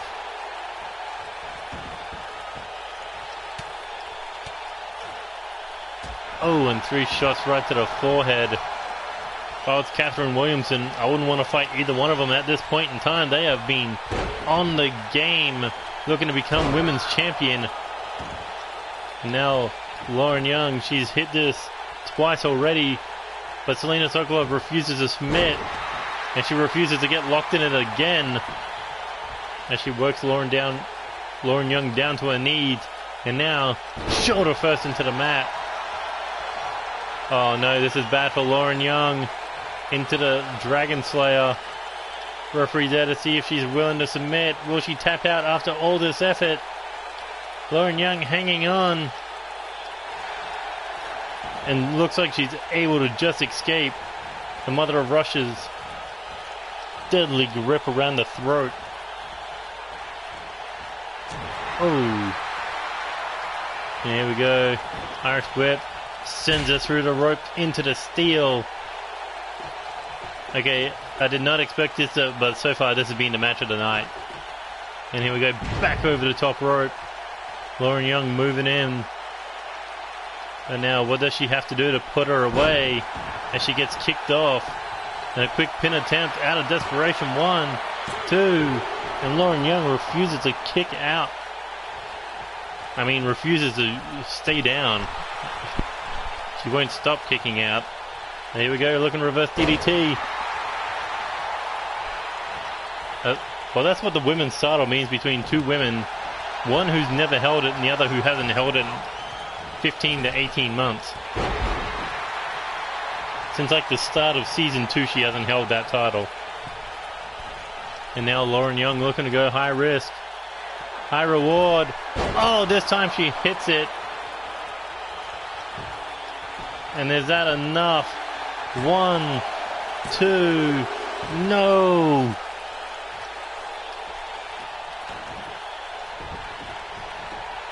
This is what you should expect between two women who have nothing to lose and everything to gain.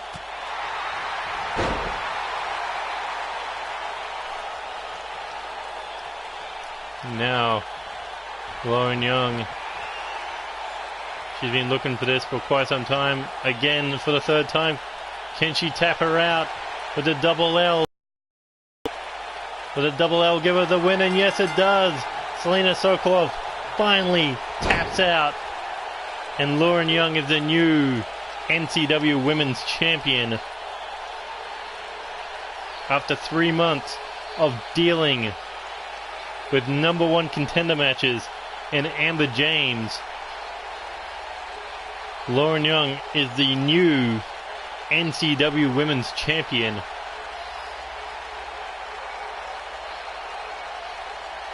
But what a performance out of Selena Sokolov. You can't take anything away from her. But tonight was just not her night to become women's champion. Even though she tapped out Cynthia Moore and Casey Winters. But damn, what a match. That was definitely earned.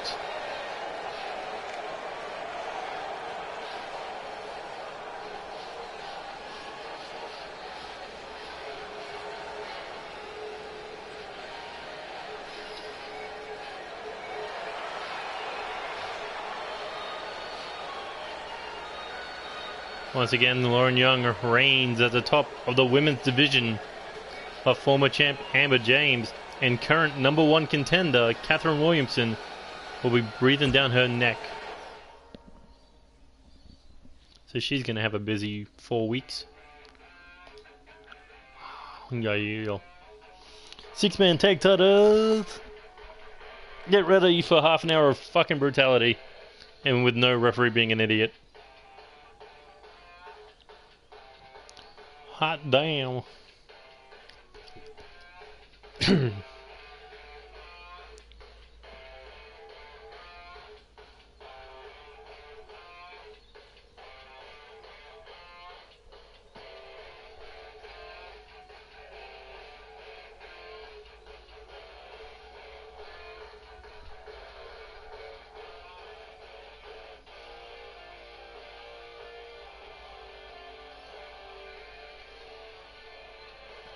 Alright, place your bets. New champ or...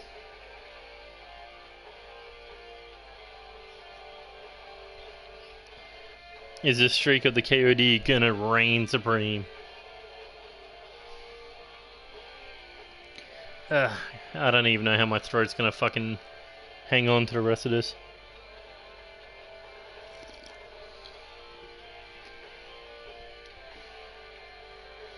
I don't know, the roster's pretty full. I mean, if you want the 6-man tag titles, I think you gotta find people on the roster to take them with.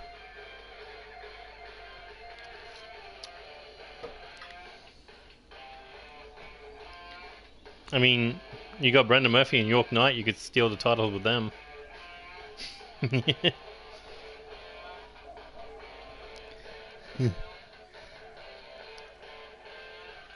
I don't know.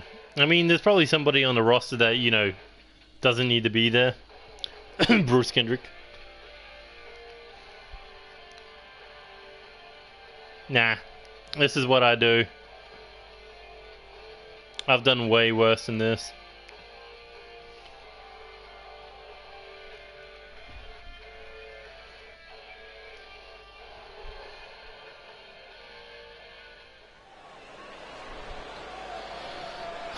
But here we go, back in the Rage Arena where we belong.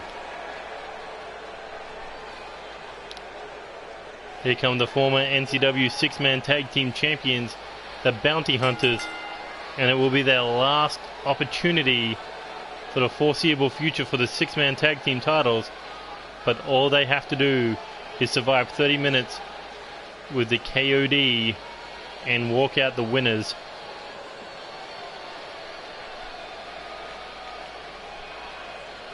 Tony Lee Williams, David Cassidy,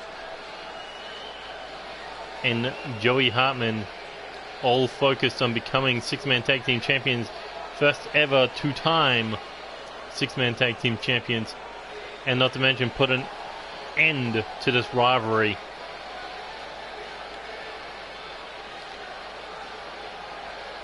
Bounty Hunters, they have beaten World Elite.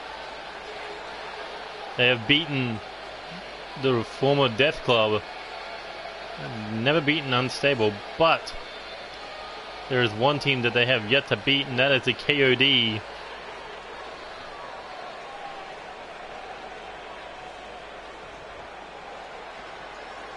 And, well, they plan on changing that tonight. Look at that, Joey Hartman saying, "Bring it on, I'm ready. Lower the cage, and let's get this going." But I wonder, will the Hell in a Cell structure be able to contain these 6 men? They are looking across the border to becoming monsters.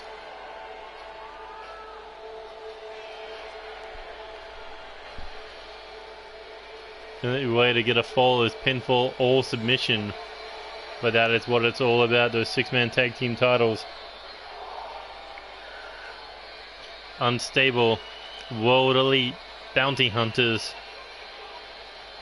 the Universal Sins, and the KOD. There have been 5 teams who have held that title. But no one has been as dominant as these 3 men have been. Except maybe Unstable. But look at KOD's track record starting in start from season 3. Reset, victory. Overload, victory. Meltdown, victory. Wildcard, victory. Will tonight be any different? Will they be able to go 5-0 at pay-per-views and 6-man matches?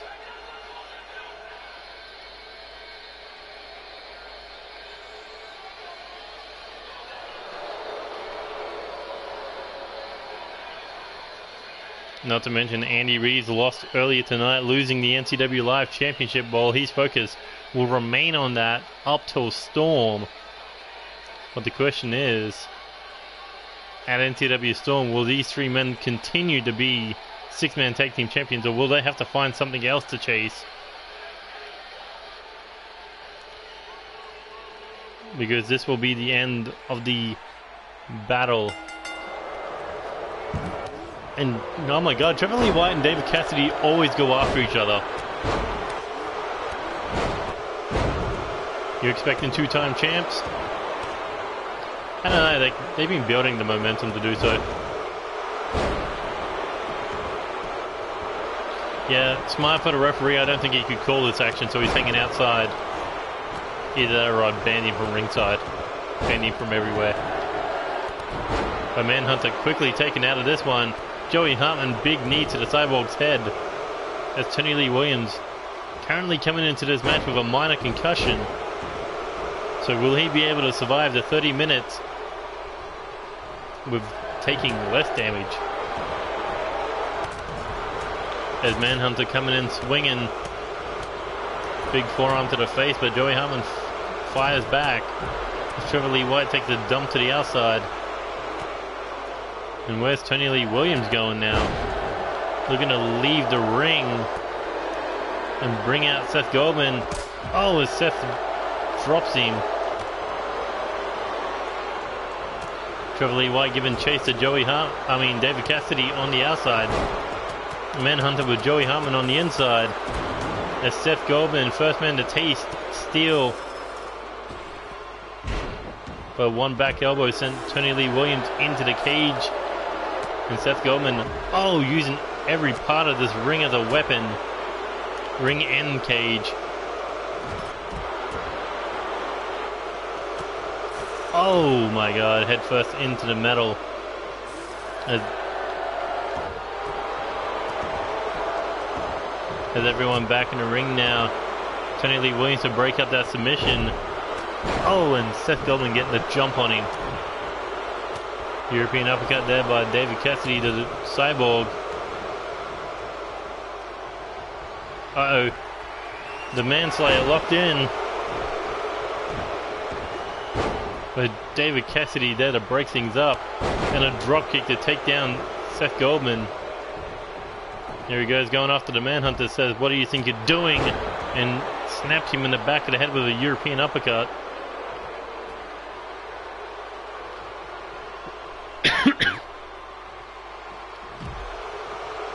And now Tony continuing his fight with Seth Goldman throwing him into the stairs. As he continues to chase, David Cassidy following in hot pursuit. Both men wanting a piece of the leader of the KOD. Oh, as he gets thrown in. What the fuck is everyone trying submissions? I did not set this to submissions only. Maybe because they know submissions are the best way to win, since no one's going to get 3 seconds.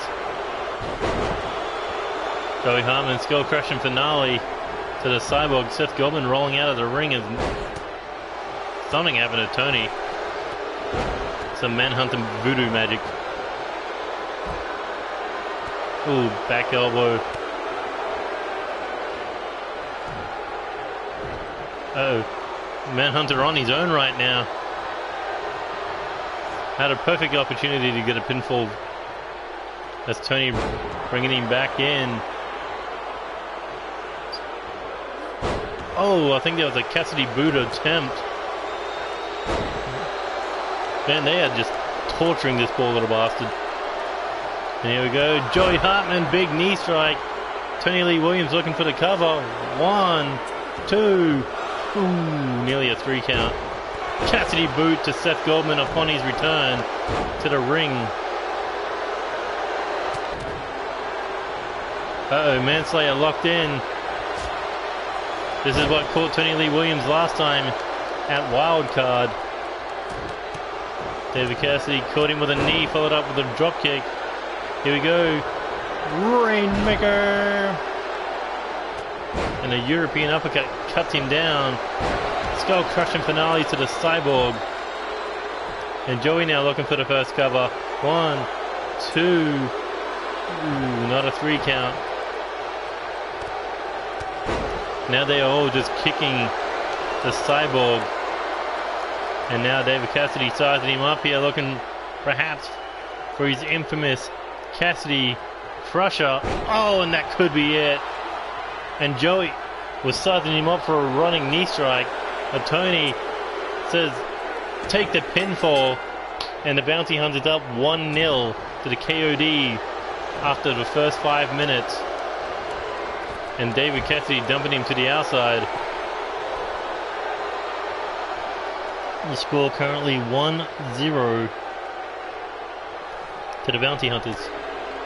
And now Seth Goldman back up, Manhunter back in as well. And Tony Lee Williams looking for an overhead belly to belly.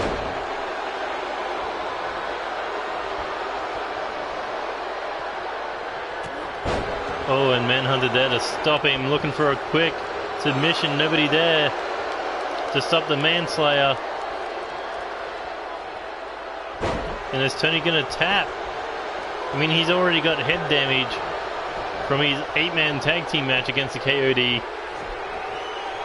But now the KOD looking to turn things around, looking to even out the score here.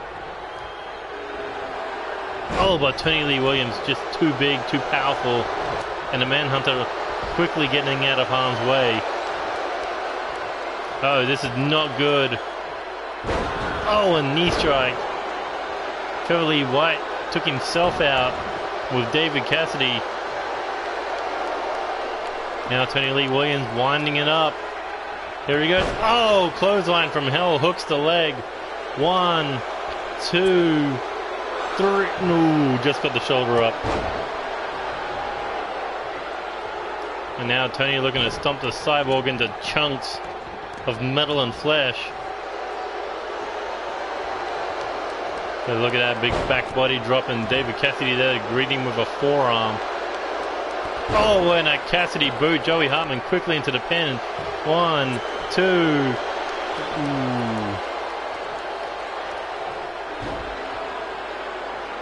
The Bounty Hunter, the well-oiled machine tonight.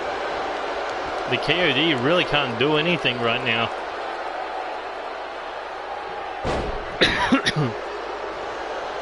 And here we go, Manhunter looking to take out Tony Lee Williams with a DDT. Joey Hartman looking to plant a knee upside the Cyborg's head as he hooks the leg, but Manhunter there to break things up. And now the KOD looking to even out the score here with the end of man. Oh, and David Cassidy getting slung right into the Steele. Oh no, oh, German suplex through the cage. David Cassidy has been taken out of the cage. Seth Goldman gonna look to keep him busy as these two men brawling on the outside. I knew this cage wouldn't be able to contain all this hatred.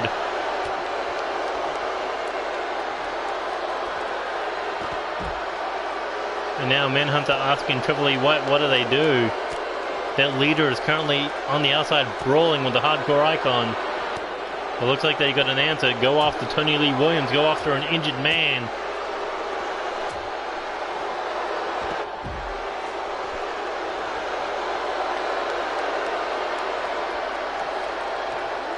Oh, big European uppercut. David Cassidy continuing this brawl with Seth Goldman as they continue to go further and further away from the opening. Oh my god, Tony just dumping Manhunter on his head. But look who's behind him, Trevor Lee White, his TLW counterpart, looking for the cybernetic claw. Oh, and there's a super kick, busted open Seth Goldman.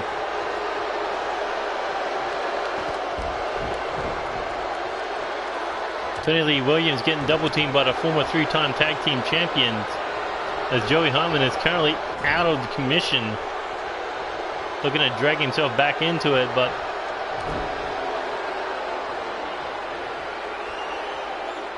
Manhunter, one goal in mind, take out Tony. Trevor Lee White dropped the ball going after David Cassidy. Realized that would have been a mistake. My god, David Cassidy has teleporting powers. Should start calling him the hardcore magician, because we're about to see, look at this, the KOD trying to stop him, but there's no stopping the bounty hunters. Triple powerbomb. Oh my god, Cassidy boot cuts him down.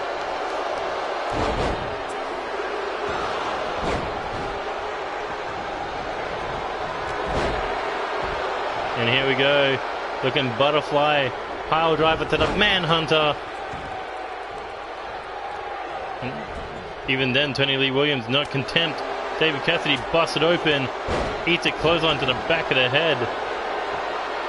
And now Tony Lee Williams sizing up the Cyborg, winding up that arm, as he may have just taken off the head of the Cyborg. But Manhunter coming to.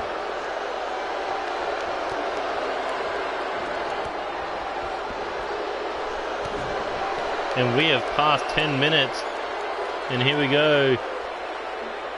Could be the end of the man. The end of Tony Lee Williams. As Manhunter drops in for the cover. 1, 2, 3, and it's 1-1. Tony Lee Williams trying to go off with a combination there, but Cyborg standing right behind him for a cybernetic pulse. And Tony Lee Williams could be done again. 1, 2, 3. Able to kick out. 1-1. As Joey had to use the cage to get back to his feet. This is how grueling this match has been. As you see the battle scars on Seth Goldman's forehead, the blood running down his face. And now Joey Hartman going after Manhunter on the outside. Tony Lee Williams getting hooked in the back of the head. Manhunter's face being grated up against the steel cage wall like he's a slice of cheese, or a block of cheese. Got the brains of a fucking block of cheese. Oh, goal to black to Joey Hartman. 1. Ooh, but David Cassidy there to break things up. Manhunter looking for the submission. And there's a tap out. 2-1 to the KOD, and they've brought this back. What's up, kiddo? And down goes Seth Goldman with that knee to the head. And here we go. Joey, what's he thinking? Tried a powerbomb. Got countered. Tony Lee Williams looking to plant a knee upside Seth Goldman's head. Oh, but Seth Goldman saw it coming. Back elbow blocked. Big bicycle kick. Oh no. Oh, gold to black to Tony Lee Williams. 1, 2. Joey there to break things up. Oh. Here we go, looking for another end of kind. As Tony Lee Williams looking to drag himself back to his feet, and Manhunter breaking up the pin. And Tony now keeping the Psychopath away with a knee strike. Oh! Tony tried to either stop him or take the shot. 1, 2. Either way, Seth Goldberg's leg into history as he's looking to go 4-1 with a roll-up pin. But no, only 3-1 with 16 minutes remaining as David Cassidy finds himself back in this match. Able to sidestep the... Oh my god, a cybernetic pulse. Tony Lee Williams, you're a dead man. 1, 2. Ooh, somehow able to kick out. Jesus Christ. Oh, big shoulder tackle there by David Cassidy. And there's a cybernetic claw. David Cassidy just watching this for some strange reason. Tony saying, fucking help me, you idiot. Save me. Oh, fuck it, I'll do it myself. Because David Cassidy had something in mind. Hint, hint. Wink, wink. Cassidy crusher. And that could be it. Manhunter is down. Seth Goldman is down. What? David Cassidy said, I haven't had enough of it beating up this cyborg bastard. Except he forgot this is an Iron Man match, not elimination.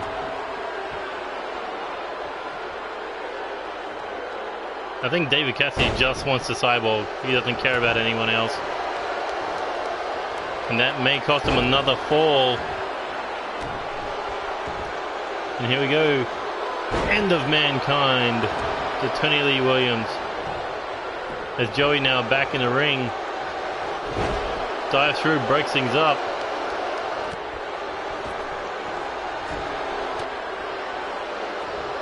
What's David Cassidy thinking? As Seth Goldman recovers. Manhunter heading top rope. Trevor Lee White on the top rope. And David Cassidy thinking Super Cassidy Crusher. And that could be it. David Cassidy looking for the fall. 2, 3. And now the score 3-2 to the champions. The challengers need to go 4-3 if they want to win the 6-man tag team titles. Tony Lee Williams could be looking to even it out. 2, 3. And the score 3-3. 13 minutes and 43 seconds remain in this brutal match. As Trevor Lee White and the Manhunter both on the floor on the outside.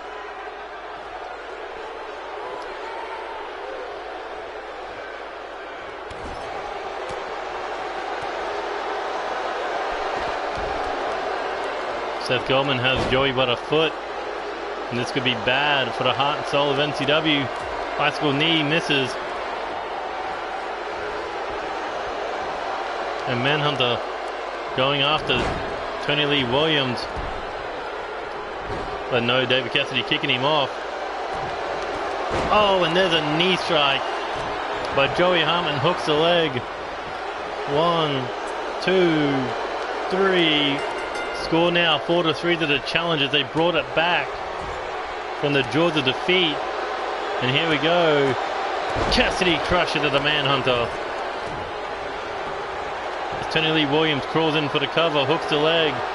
1. Fucking David, why? Why do you keep doing? Oh, I see why. He wants to kill him.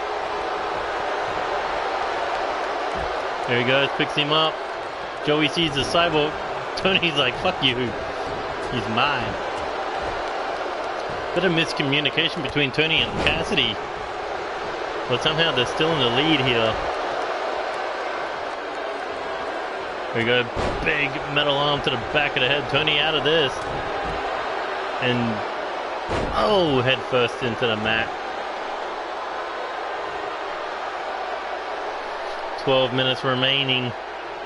We have currently 4-3 to the challengers. Oh, is David Cassidy now in the dropkick? Everyone is out. And David Cassidy going after his mortal enemy, the fucking Machine. He's like, what is a machine to an icon? To a hardcore icon? Well, that's kind of the answer. Being definitely living up to his hype as a 7th layer of hell. When you think this brutality ends, it just begins. As David Cassidy getting him in the ring, what's he got in mind? Oh, he is looking to put the Cyborg out of commission for good. Running punt kick. As he hooks the leg. 1, 2. And guess who's back? Seth Goldman looking T-bone suplex. And David Cassidy rolling out of the ring. As Joey Hartman finally recovering. Oh, and a running forearm. But now the Manhunter looking to equal it out for all. But Joey able to escape as Tony's being busted open. And fed back to the Manhunter, Trevor Lee White. Now it's a 3-on-2 handicap match. Uh-oh. Oh, was sizing up for a knee. Took a reverse Hurricanrana to be taken out of the match. And now Tony has to deal with these three on his own as he gets nailed with a cutter. And bicycle knee to the jaw. If Tony Lee Williams leads with the 6-man tag team titles, I think David Cassidy is going to carry him and Joey's going to carry the gold. But the Manhunter looking to put down Tony Lee Williams. Look at this, he's just ignoring his teammates because it's about to be the end of Mankind. As Seth Goldman rolls him over for the cover. 1, 2, 3, and we're back for all. And now look at the Manhunter looking for a quick pin attempt. 1, 2. Seth says, no, we don't want a pin like that. We want to hurt him. But speaking of hurt, guess who's back? The hardcore icon. As he made a beeline right for Seth Goldman, ignoring the fact that Tony Lee Williams is about to be hit with the end of Mankind once again. Oh, and Seth Goldman eats top turnbuckle. Trevor Lee White rolls him over for the cover, hooks the leg. 1, 2. Ooh, Tony Lee Williams just getting the shoulder up. And David Cassidy was taken down again. As Joey Hartman back in the ring. Can he do anything to change his 3-on-1 handicap match? No. Eats a fist to the face. With Joey fighting back. Try to golf to black. Oh, and a bicycle knee takes out Trevor Lee White. Mistake maybe. Oh, maybe not. Go to black. 1, 2, 3. And now the champion's up 5-4. Okay, there is more pins in this match than I thought there would be. Tony Lee Williams desperately trying to fight back here.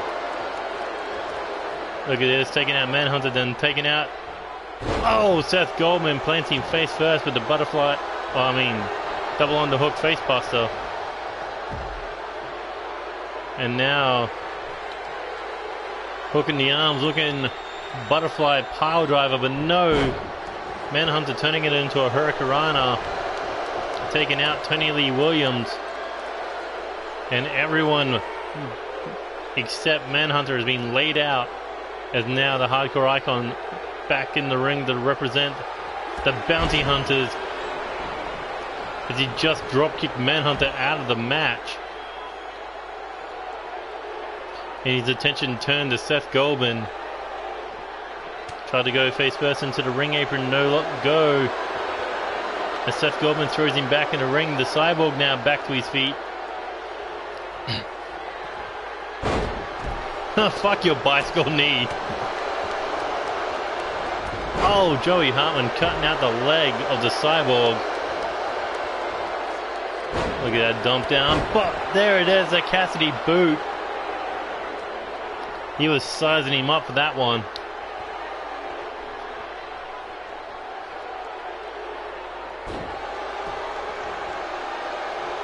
But Trevor Lee White sweeps the leg out from underneath David Cassidy. Joey Hartman looking to get involved.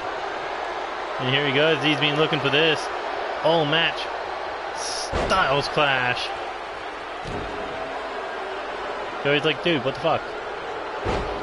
And I'm just gonna stare at you from upside down town. Tony Lee Williams, what's he got in mind? Belly to belly suplex, hooks the leg. One. Fucking Joey. They want to just put him down with finishing moves. Here we go, up on the shoulders, looking. Oh, fireman's carry, bring that takedown. Tony keeping Manhunter out of it. And Joey with a double FU. Hooks the leg. 1, 2, 3, 5 all. Oh, and that could be the 6th. But Seth Goldman back up and Tony Lee Williams didn't go for the cover. That Trevor Lee White was dumped to the outside. But it's not safe to leave Manhunter alone. And now Joey Hartman smart to get out of the way of a KOD sandwich. But now the Manslayer locked in. Tony Lee Williams in trouble. And he had no choice but to tap out every time they get close. The KOD turn it back around to their favor. Oh, and a bicycle knee turn neck breaker. As Tony Lee Williams trying to roll away for protection. And those ropes will protect him well, I believe. Oh, and an angle slam from David Cassidy. Takes out the Manhunter. And a Cassidy boot to the Trevor Lee White. Look at the carnage in that ring. And we've only got 5 minutes left before this battle comes to an end. As David Cassidy now hooking the head. Perhaps thinking reverse Cassidy Crusher. Oh, and that could be it. But no. Picks him up. Cassidy booted for a second time. No. Got caught with a neck breaker.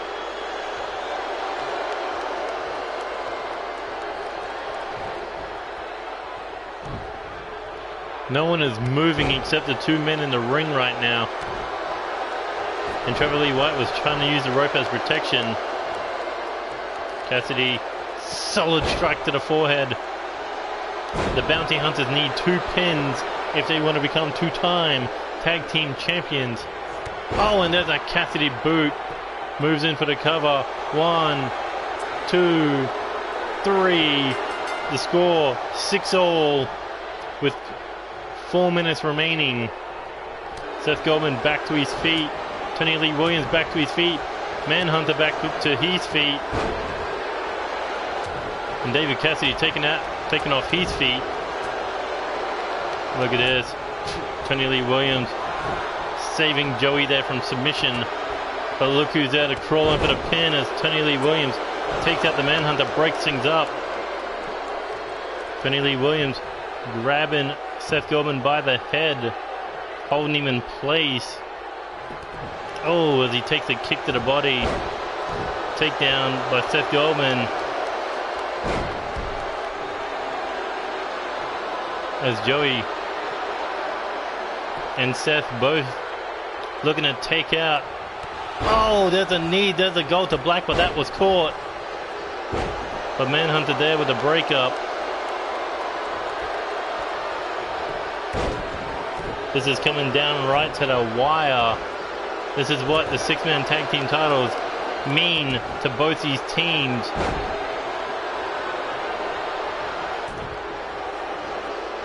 As Joey and Tony are fighting for their absolute lives for another step in their careers.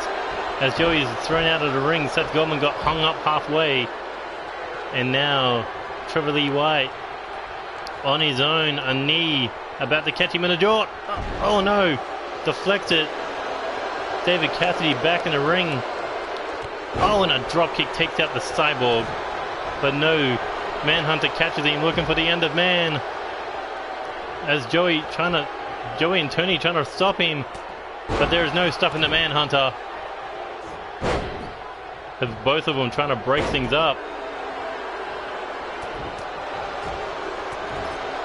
Tony Lee Williams was Oh my god, they have a fourth teammate.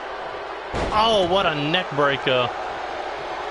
Tony Lee Williams looking to pick up the Manhunter. Here he goes.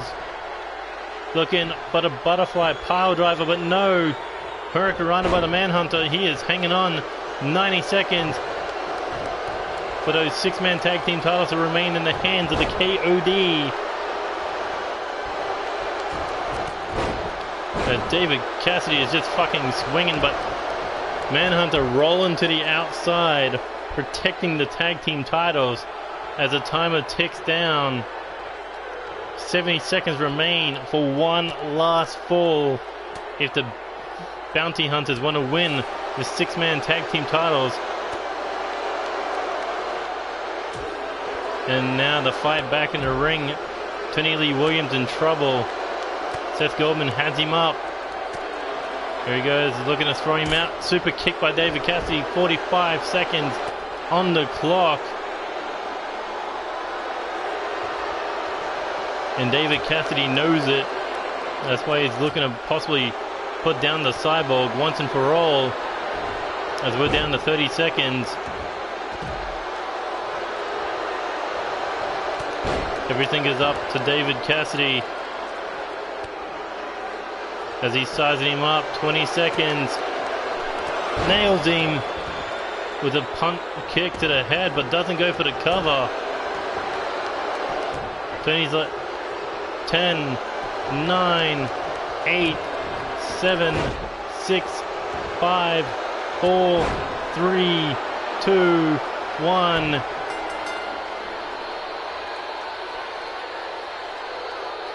And it comes down to a 6-6 draw.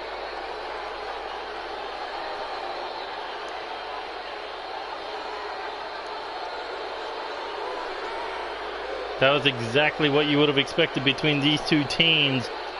Pure brutality. No winners, no losers.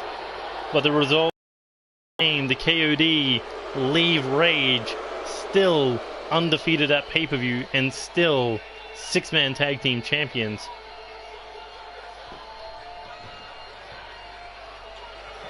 That was half an hour of pure brutality.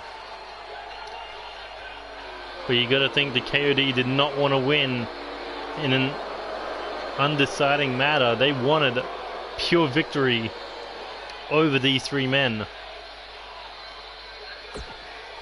Well, it looks like that won't be happening tonight.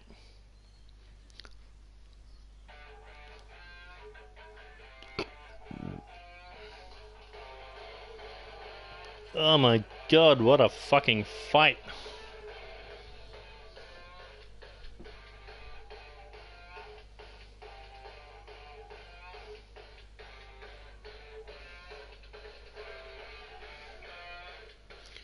And just think, we still got 3 more matches to go.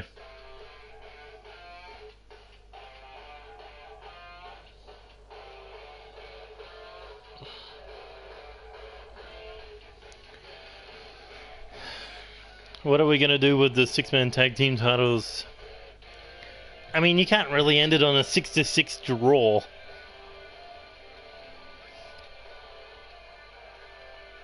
And I don't think any one of them is going to be ready to fight.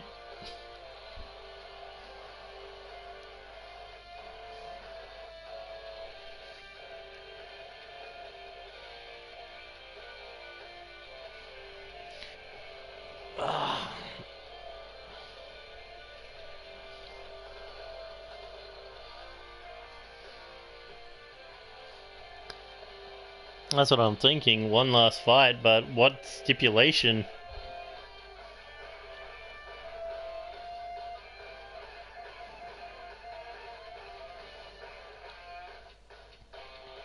A normal six-man tag match wasn't enough. An elimination, a friggin' 30-minute Hell in a Cell match wasn't enough. So what's next? Where do you go from that?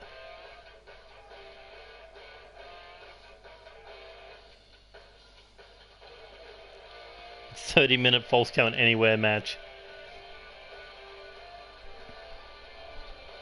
Extreme Rules false count anywhere. Six-man tag team titles. one last fight to the death. I wouldn't say submission because that would be all Manhunter. And you can't do last man standing in a 6-man tag match.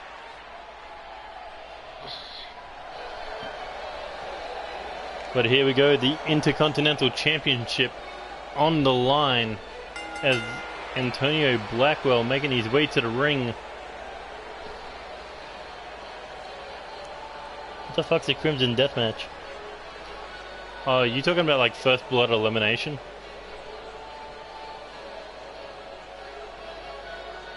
But either way,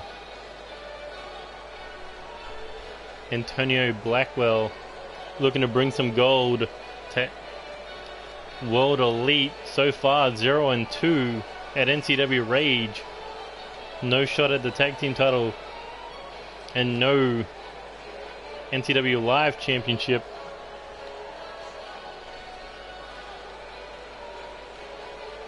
But the question is, can Blackwell take back the Intercontinental title? Can Corvo Jack retain the Junior Heavyweight title? Because so far we've seen 3 championship elimination chambers and all the champions have been eliminated pretty much really early in the match. Andy Reeves was eliminated first in his match, and Amber James was eliminated first in her match. So who knows, maybe Alex Wolf could be first eliminated in his match. But here comes one half of the tag team champions and the Intercontinental champion. Well, right now what's in his hand is what it's all about in this match, saying that nobody will take it away from him. And not to mention he had to sit backstage and watch Lance Romance compete for the United States title inside the Elimination Chamber. But it was not enough. And we got a new champion, but it was not the champion he was expecting, not the champion that he wanted. That title went to Evan Epic. And now Alex Wolf stepping inside the Elimination Chamber, title in hand, but will he leave title in hand? Will he be the first champion tonight to leave with the championship still around his waist? Will he be able to continue to episode 33 as the Intercontinental Champion? Because he's got to deal with the Russian Arm Breaker. He's got to deal with the Soul Man. He's got to deal with the Dark Horse Richard Knight.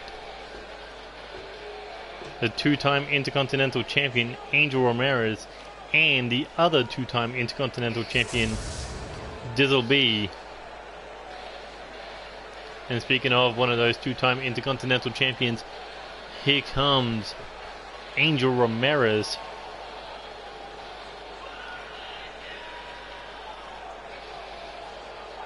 Angel Ramirez has competed inside the Elimination Chamber before.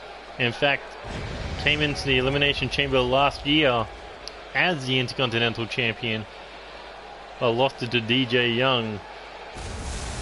Well, what a year of redemption it would be if he was able to come around full circle from 2018 to 2019 and pick up his 3rd Intercontinental title reign. And not to mention, Angel Ramirez would be the only man to hold the Intercontinental title in all 3 of its forms. Because the IC title has changed designs every season, getting bigger, better every season. And he could be the only man to hold all 3.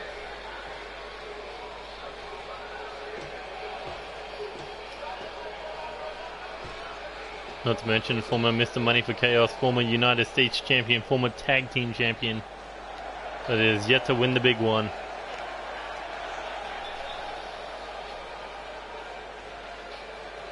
And here comes Richard Knight, the only man good enough to win a qualifying match in a jacket. Well, Richard Knight will be taking the jacket off tonight because there is no messing around. He could make history by becoming the Intercontinental Champion and beating 5 big names in order to do so. Pretty much representing the new era in this one. Angel Ramirez, Dizzle B, and Antonio Blackwell, all Season 1 veterans. Cody Simmons, Season 2 veteran. But Alex Wolf, of course he is a Season 3 star, but Richard Knight says, enough of this dual champion mumbo jumbo. It's time for you to hand out those titles or I'll take it from you, starting with that IC title. I think he just stared down Alex. Well, yeah, there you go. He was staring him down across the pod. He says, I want that Intercontinental title and I'm going to take it. So it looks like starting this one will be Cody Simmons and Dizzle B. As the Soul Man looking to throw down. Looking for his first championship in NCW. Coming in from Season 2, part of Death Club. He's been hunting that Intercontinental title for months. However, unable to pick up the win, pick up the title. But this is the most dangerous Cody Simmons has ever been in his career.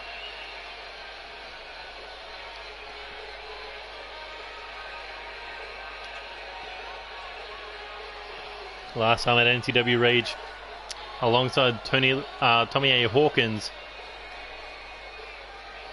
and Joey Graves, he competed for the 6-man tag team titles, however unsuccessful against Unstable, who went on to hold that title for 249 days.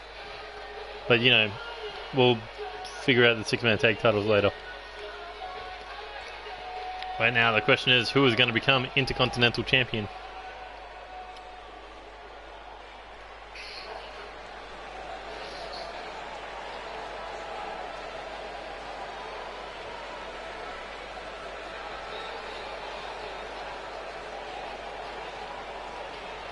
And here comes a 2-time Intercontinental Champion, 6-time United States Champion, 2-time Champion of Champions. Dizzle B, however, since the start of Season 3 has been hell-bent on holding one thing, and that is the Intercontinental title.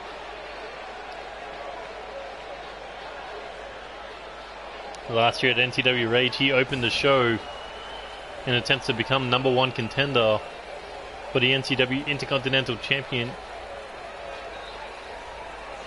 #1 contendership against Corvo Jack. And we saw where Corvo Jack's career went.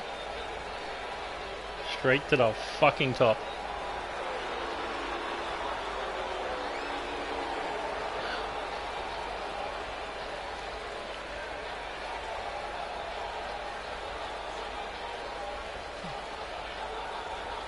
Look at that. His attention went straight to the champion. Oh, hey, Finn Balor gets his own entrance. That's neat.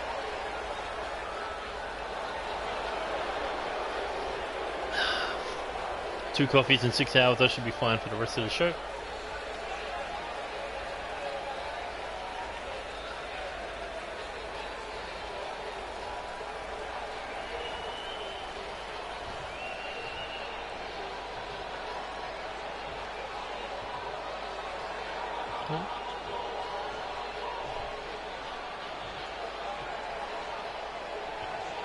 Alright, who has a win face? Who looks like they're gonna win? Because win face is a thing. And here we go, Cody Simmons starting things off with Dizzle B. Oh, shot to the back of the head. And look at that, trying to go for an early pin, but you know the match doesn't start until everyone gets into that ring. And Cody Simmons figures it out. So he's going to continue the punishment on Dizzle B. Ooh, takes a brutal shot to the ribcage there.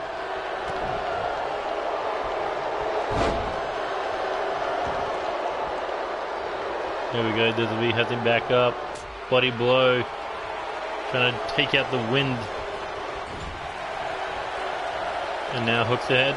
Oh, and plants him on the knee. Tries to drop the elbow, but Cody Simmons too quick. As Diz up against the ropes, but no, Diz will be fighting back. Kick to the body. And here he goes, runs across for a boot or a knee to the body, but no. Cody Simmons turns it into a DDT. And these two back up. Oh, and there's a neck breaker by Dizzle B. Stiff, effective, and painful as he drops a knee right across the chest by Cody Simmons. Boot to the head. Clothesline. Oh, to the back of the head. Looking for another pin attempt. But who's coming in at number 3? As Cody Simmons lets him go again. And here comes Angel Ramirez. Angel Ramirez has been building up quite a bit of a win streak here. But when the lights are on bright and the title is on the line, when the opportunity is there, Angel Ramirez is the only one to slip at the final hurdle. But tonight, will he be able to leap over it and become a 3-time Intercontinental Champion? Oh, as he nails a super kick on Cody Simmons. And a monkey flip to Dizzle B.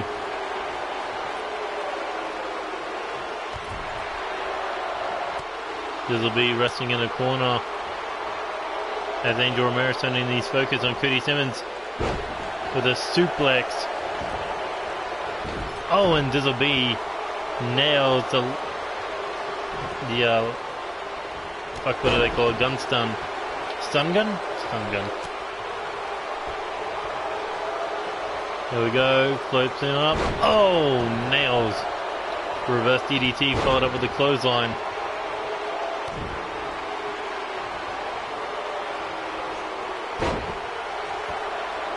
And now number 4 about to come in. Will it be Richard Knight? Will it be Antonio Blackwell? Or will it be the champion? As Dizzle B hits the Steele hard. Fucking Andy Cuff, no. Cody Simmons with the clothesline, and here comes Blackwell.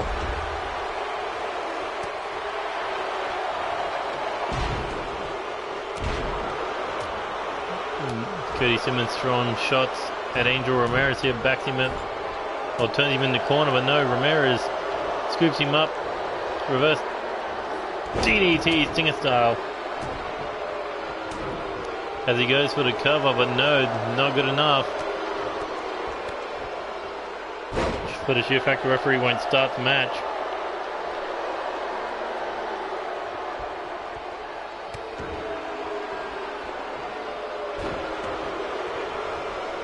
And Cody Simmons so far is the only one who has broken up his own pin. But Antonio Blackwell, the only man standing right now, focused on Angel Ramirez. As Dizzle B and Cody Simmons. 4K dissolution knee. Hooks the leg. As Ramirez splatters Antonio Blackwell on the metal. Right in front of the Intercontinental Champion.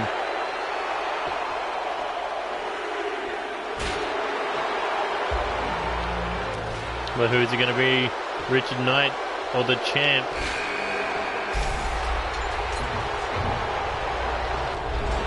And here comes Richard Knight.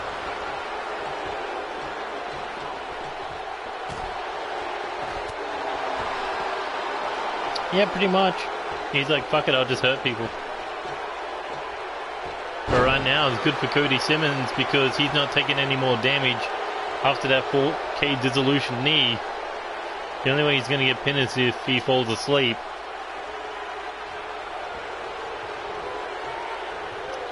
But Blackwell throwing Ramirez out of the ring, going after Richard Knight.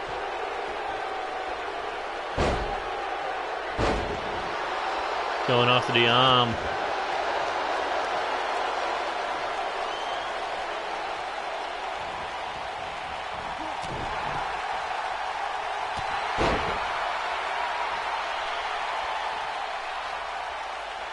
Here he goes. Looking to work down Richard Knight here. Showing off with some push-ups. Might as well. Nothing's going to be happening. And now what is he thinking here? Looking for a sit-out powerbomb.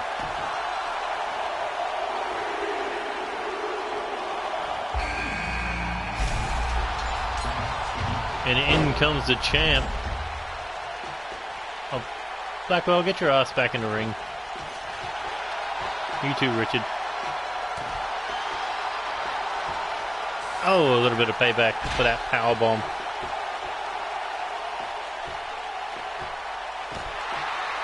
This match won't start until all of them are in that ring.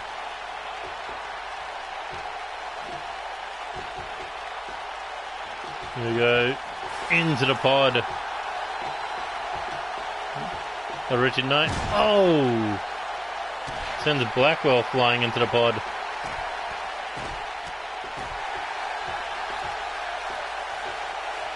Hell is up with these two? They're like, Antonio Blackwell still Richard Knight's sandwich backstage or something? Come on, start the match, you two. Get back in the fucking ring.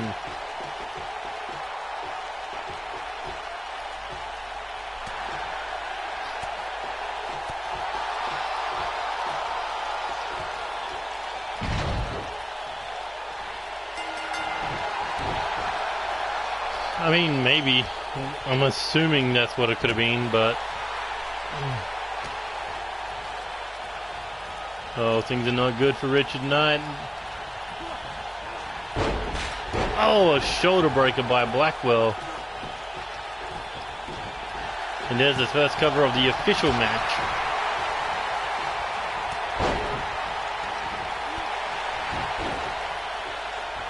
As Richard Knight didn't take too kindly to that.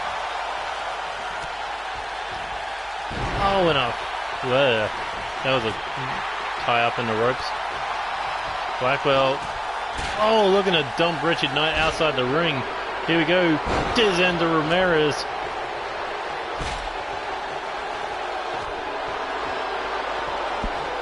Maybe it does it in universe mode only. Maybe it does it when you booked a whole fucking pay-per-view around a damn match. Oh my god, Spear Tritian. And Diz will be eliminated off the powerbomb, courtesy of Angel Ramirez.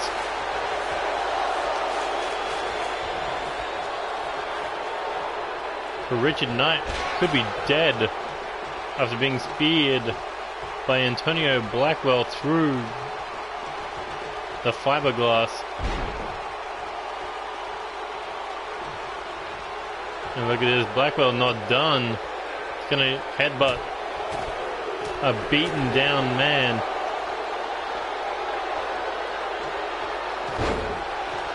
As Alex Wolf is busy trying to break the spine of Cody Simmons. Oh, not good for Richard Knight. Oh, dumped on the Steele.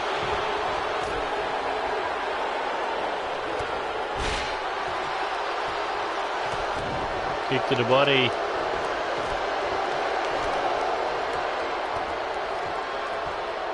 Ramirez focus on Blackwell.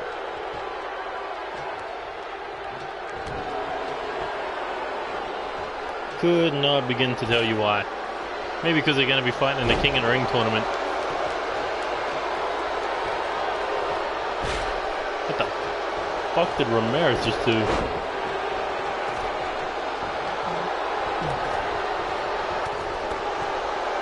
He just did a backflip for no reason. Like Cody Simmons going high risk.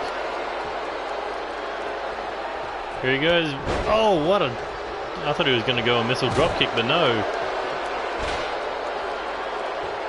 Van Dam kick. There we go. Antonio Blackwell and Cody Simmons have had their problems in the past.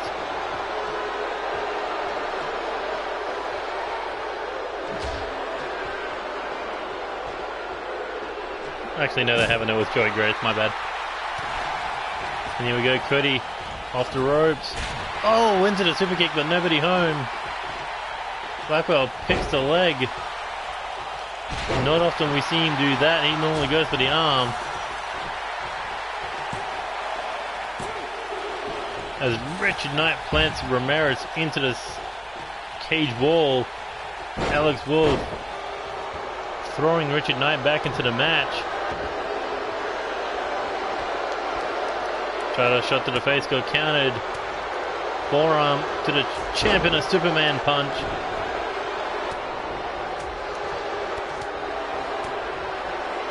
And Cody Simmons, what's he thinking here? Oh no, powerbomb. Oh, nearly hit the steel beam. And Richard Knight nearly pinned the Intercontinental Champion. Nearly took away Alex Wolf's pride and joy.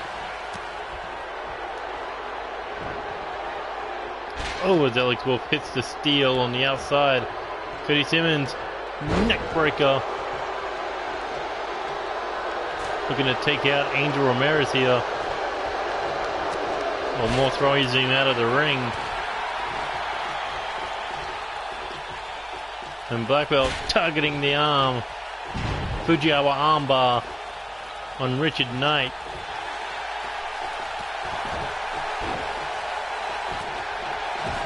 And now rolls him over for the cover. Can Angel Ramirez take out Cody Simmons? And no. Off that boot to the face.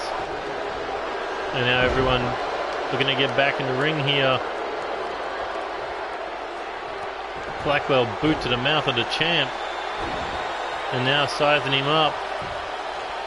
Angel Wolf, no.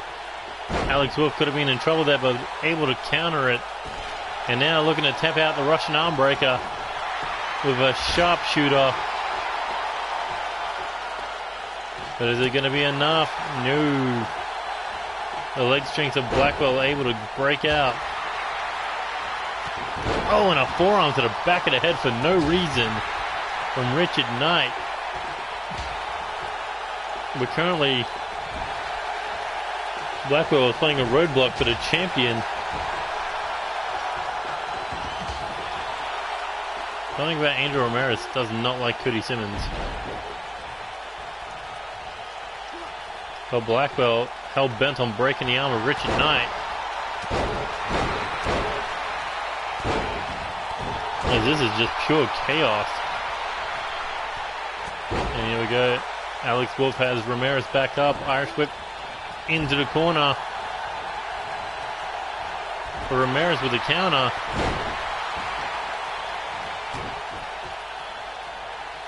And look at this. Stomping the champion. Oh, but got caught with a DDT like Cody Simmons. Oh no, he's looking to slay the reign of Alex Wolf. Oh, and that could be it. Hooks the leg. 1, 2. Ooh, the champ just able to get the shoulder up. Ramirez didn't like being DDT'd. Oh, but he sure as hell not gonna like that low blow. 1, 2, 3. Cody Simmons just screwed Angel Ramirez out of a third title reign.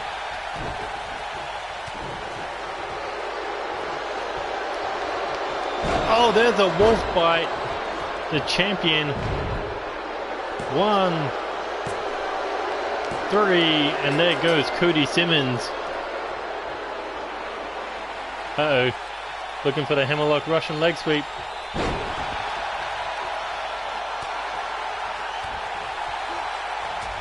Bad choice to try to pick a fight with Antonio Blackwell.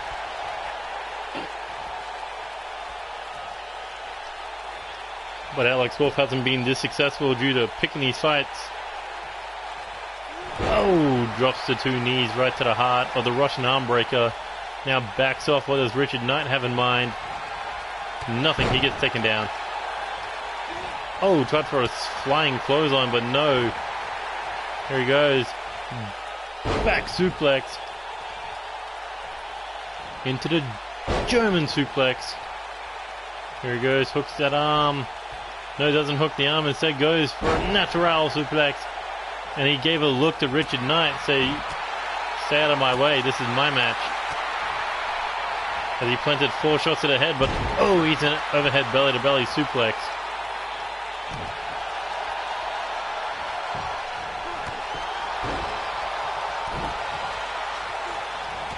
Oh, Blackwell was winding up and he got caught.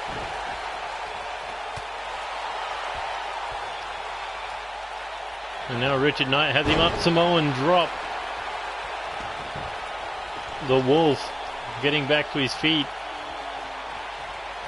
And here he goes, Richard Knight plants him. Hands pinning him down, 2. But a very lax pin, not enough to put down. The Russian arm breaker. Superman punch enough to put down Alex Wolf. And here we go, double leg takedown. Throwing in those random punches to the busted head of Blackwell. He had to cover up somehow. This has been grueling on all 3 of these men. This will be first eliminated, followed up with Angel Ramirez and then Cody Simmons. And now Blackwell looking to roll through. Oh, look at this.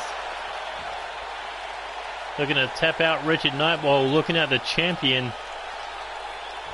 Is Richard Knight going to tap? Yes, he does. To the Kimura lock.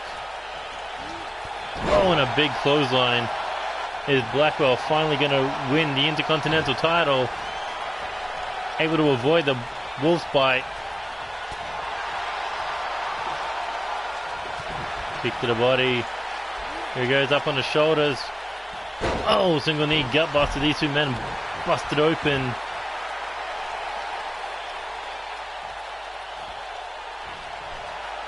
But is this wise to go top rope? High risk, high reward for the Intercontinental Champion. As he goes for a drop kick to the back of the head.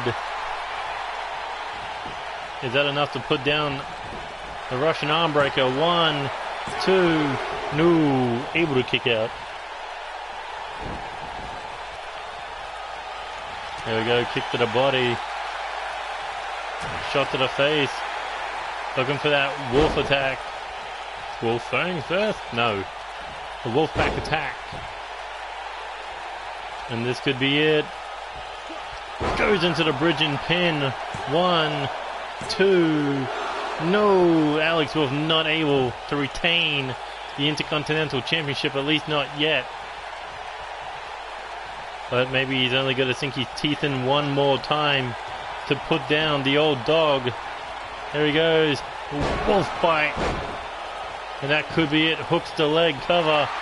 1, 2, 3. And Alex Wolf came in the same way he's about to leave. Still the Intercontinental Champion. But picking up that number 6 draw had to be lucky in his part.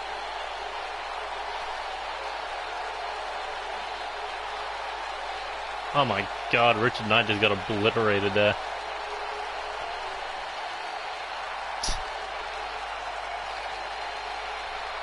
Well, bang! It's between these 6 men, but Alex Wolf still holding on to that Intercontinental title. But the question is, 5 challenges, all stopped. Who will be next in line to challenge for that Intercontinental title?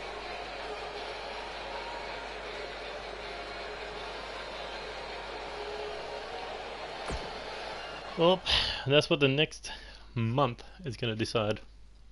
Could be triple threat, could be fatal 4-way, could be one-on-one. But now we head into the junior heavyweight division.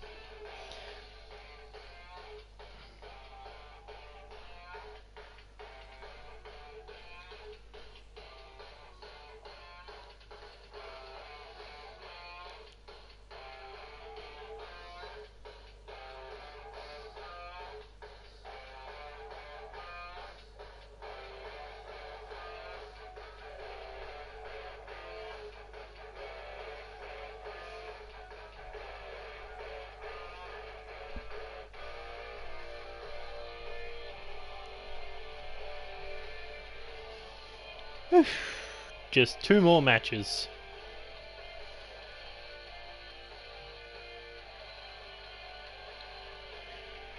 Yeah, well, it's a little too late to change the referee. I'm like 3/4 through the show. Maybe it's just a Japanese ref thing. Maybe no one's informed him what the hell an Elimination Chamber is.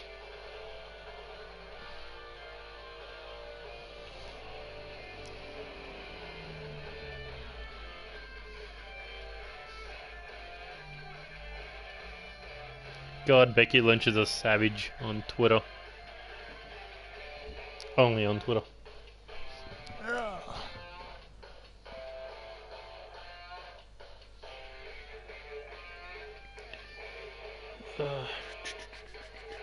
Alright, who's your money on winning this one?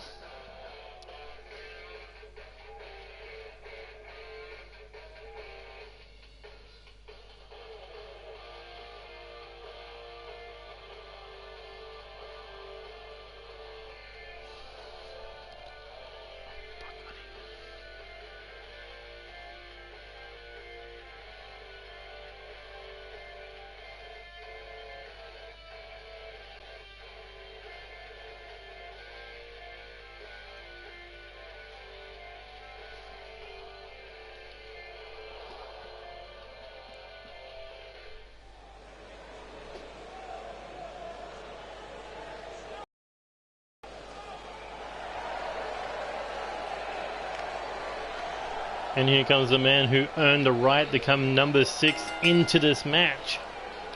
Zach Adams. Oh, you talking about Becky Lynch? She's like, oh, these two look tough, talking about Ronda Rousey and her husband. And then saying, I was told to go easy on them because I'm hurting their feelings. True story. And you know everyone's gonna fucking make a big deal about it. But anyway, Zach Adams at NCW Meltdown won an 8-man match, elimination match, to not only determine what chamber he got to enter, excluding the World Heavyweight, but that whatever chamber he entered, he would get the number 6 spot. And well, that stands true because he'll be coming out at number 6, but Jaden Shadow will be also in one of these pods, but will he be coming out at 3, 4, or 5 is the question. Jaden Shadow, we saw what this man was made of when he went toe-to-toe with both Nero and then Corvo Jack.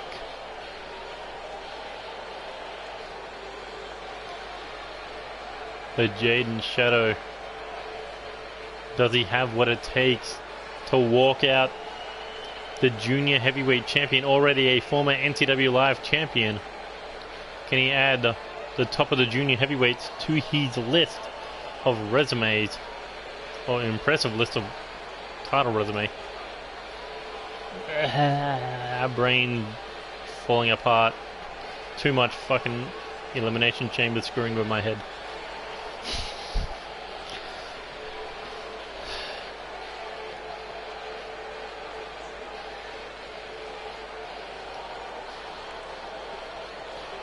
Not to mention, let's not forget about Satoru Shibata becoming #1 contender for the junior heavyweight title.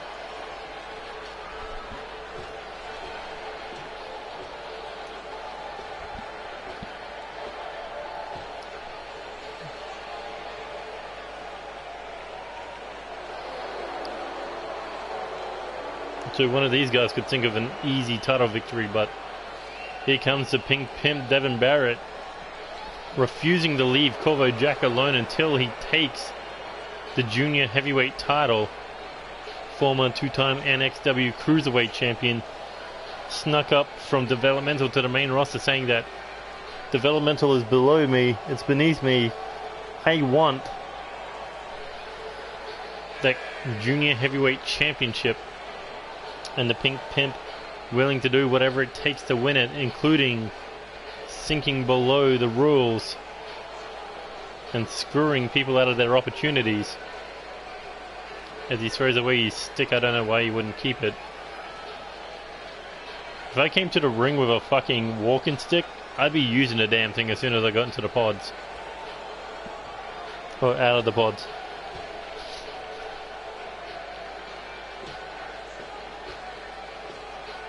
Wait, wasn't he on the other side of the ring? How did he fucking teleport backwards?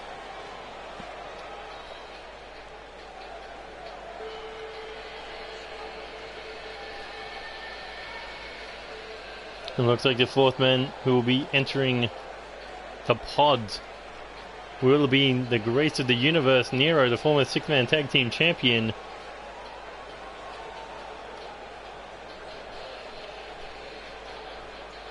And he has been on a bit of a roll until he ran into the roadblock known as Corvo Jack, who he'll be starting his match off with. Ah, so that is the secret. The Japanese referee is the cause for the glitch. I know that for the next fucking chamber.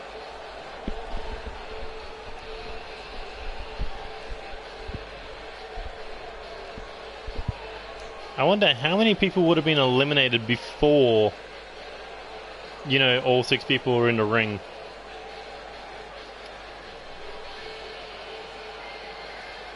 But Nero, the first man to, or technically speaking, the second man to qualify for this Junior Heavyweight Championship Elimination Chamber, and looks like he'll be the first one to start. Well, what a way to prove himself, to prove that he deserves the Junior Heavyweight title, then by going toe-to-toe with the... oh no, he's not starting, whoops. No, it's Marco Garcia starting with Corvo Jack. Whoops. Well, Corvo Jack definitely going to get a challenge tonight if he wants to walk out still champion.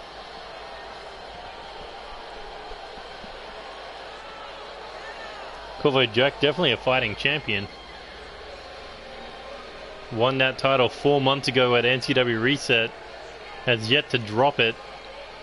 Not to mention, as Junior Heavyweight Champion, he's been competing against Intercontinental United States World Champions. And still somehow picking up wins. Basically saying that he's the Junior Heavyweight who can live in the World Heavyweight division. But could tonight be the last night we see the Frenchman event with the Junior Heavyweight title? I mean, he's been on a bit of a streak. But look who comes rocking up in style. Marco Garcia.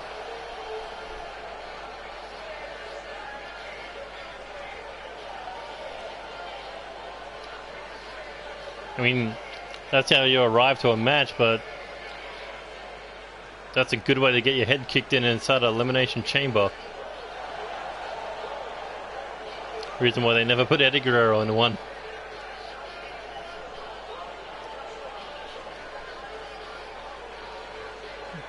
But Marco Garcia, sure, he qualified for this match, but had a fight against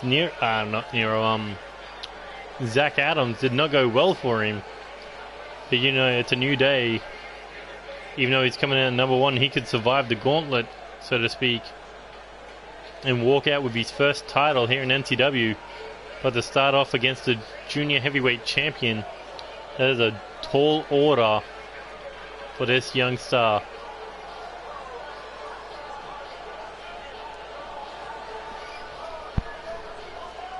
Just think, K-Dog, one more match, or after this match it'll be your time to shine. But let's see if your good old friend Nero can pick up the title before you. Oh, and Marco Garcia starting off strong with that atomic drop to the mute. Looks like Corvo, is he going to underestimate Marco a little bit, or maybe see what he had? Corvo Jack is turning up the heat on Marco Garcia and doing what Corvo does best, a technical superior style, as he's heading up top rope looking to fly. And here we go, double axe handle to the back of the head. Corvo Jack, oh, he is just dominant. Let Marco get one free shot in. Has been Corvo Jack since, but Marco firing back off that elbow strike, off the botched knee to the back. Well, I wouldn't say botched, but missed knee to the back. The Corvo Jack drop kick to the leg. Could be looking for a quick pin attempt, but yeah, that's not going to happen.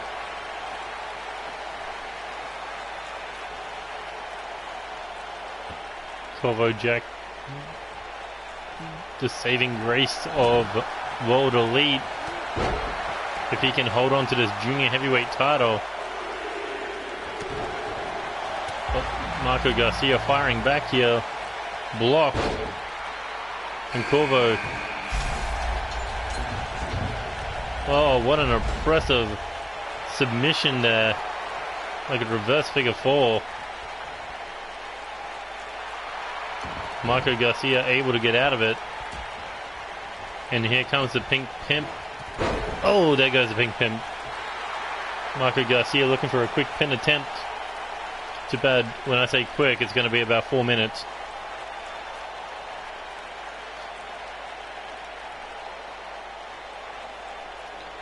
I like how the experienced fighters know when to let go, but the rookies, for some weird reason, just hang on for dear life. Alright, note to self, stop using a fucking Japanese wrestler. I mean, referee.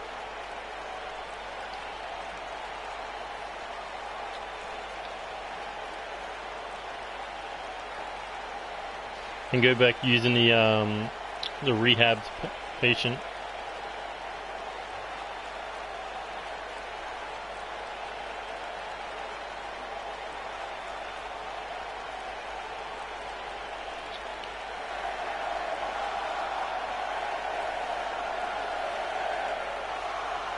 Four, three, two, one.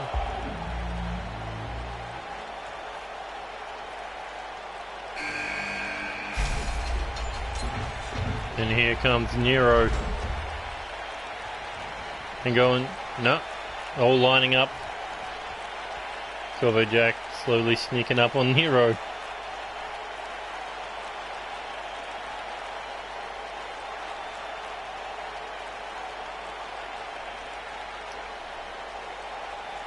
Two men winding up. Come on, Marco, get off him. Stop this. Stop it. Stop it now.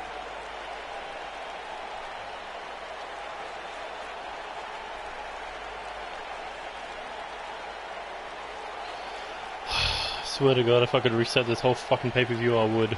And take out the referee while doing so.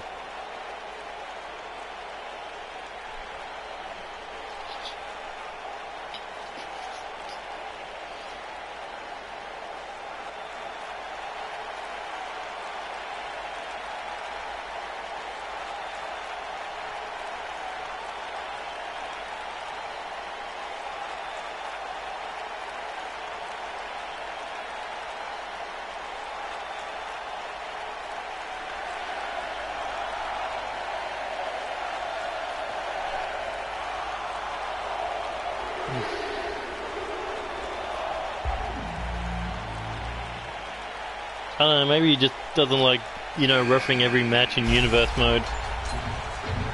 Here comes Jaden Shadow. Is he going to throw a swing at someone, hopefully at the referee?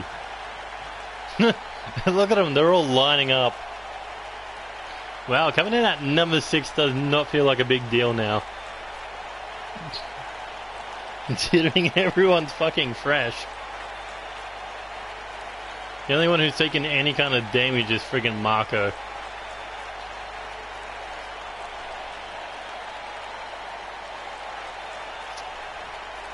Jaden Shadow wants to get a little bit of retribution on Corvo. Get over here.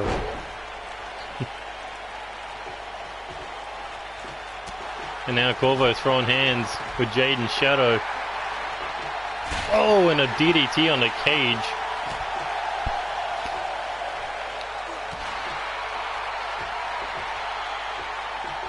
Here we go, back up. Corvo Jack Monkey flip.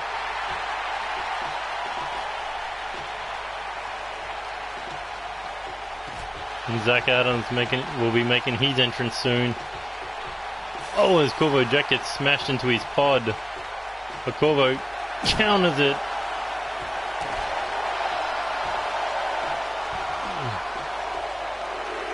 Here we go, kick to the body, DDT. And here comes Zach Adams at number 6, as promised. but that's kind of meaningless at the moment. And now we got to wait for Jaden Shadow and Corvo Jack to get back in the ring, but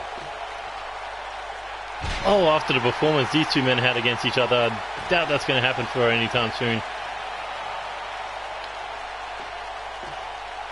And here we go, pop-up powerbomb, sit-out style.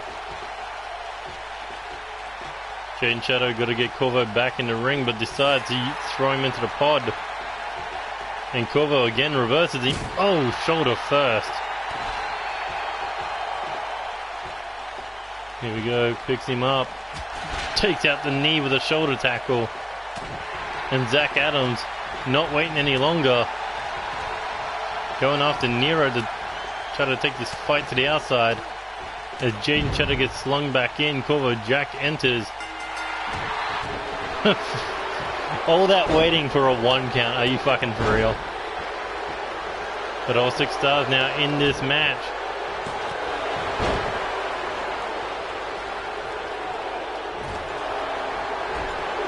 And Corvo Jack could be looking to put Jaden Shadow away first. There he goes, up on the shoulders. Madre Brazil. And that could be it. Hooks the leg. 1, 2, and Jaden Shadow just getting the shoulder up. This match finally becoming what it should have been, brutal. Corvo Jack now looking, suplex. Oh, shot to the throat by Devin Barrett. Marco Garcia fighting back. There we go, Irish whip. Out onto the Steele, drop kick to the side of the head from Corvo Jack. I think he was looking to go after Marco Garcia, but no, not going to happen, as Devin Barrett has his hands on him. Nero and Zach Adams going after each other. Here he goes, looking brain buster on the Steele. Oh, and Jaden Shadow headlock DDT into the cover. 1, 2. Corvo able to pop the shoulder up. What the? Jaden Shadow going after Zach Adams. Technically speaking, freshest man. Ooh, drop kick to the side of the head by Marco. And now leg drop.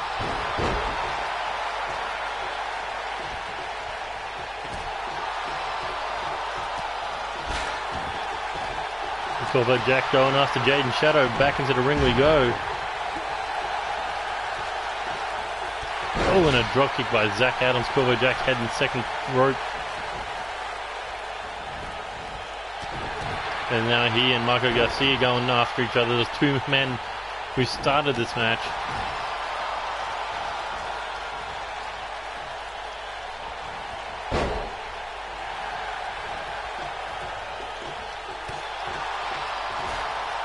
Everyone going outside the ring. Corvo and Marco looking to decide it in the ring. As Nero and Zach Adams both got flung over the top rope back into the ring. As there was a resistance boot. Goes for the cover, but Jaden Shadow breaking things up. As Jaden Shadow now going after Zach Adams. Looking to hang him up on the top rope. As Nero, almost pinned the pink pimp, but the pink pimp turns it around. Oh, and back around to the Grace of the Universe. 2, 1. Back and forth between Nero and Devin Barrett. I think there was like 5 falls between them. Corvo Jack heads top rope. Looking shooting star, but nobody home.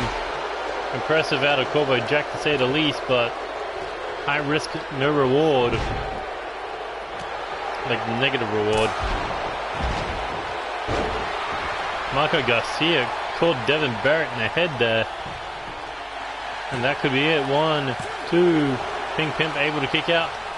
Oh, the Madre Brazil, the Jaden Shadow a second time. But not enough to put him down.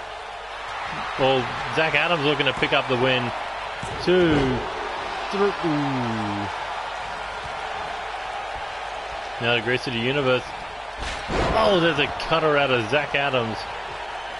Looks like Zach Adams wants to take out the one of the favorites, Jaden Shadow, and he may do so. Elevator flatliner, hooks the leg cover. 1, 2, 3. Zach Adams picked his spot perfectly, taking out Jaden Shadow. And now going after the junior heavyweight champion. Ooh, and Marco Garcia able to kick out. This could be problems for Marco, however. There he goes, looking for pink magic. Hooks the leg. 1, 2. Ooh, able to get the shoulder up. Zach Adams looking to fly here, going all the way to the top. And a big splash on Nero. Holy shit, holy shit, holy shit. And Corvo Jack looking to pick up the bones here.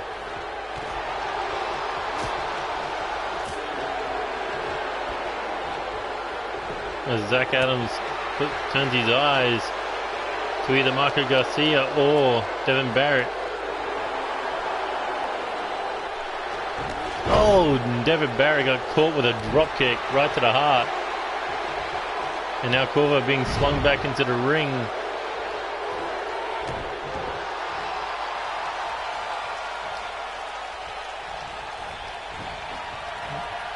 Corvo fights him off. There we go, Irish whip into the corner. Not a good place for Corvo to be.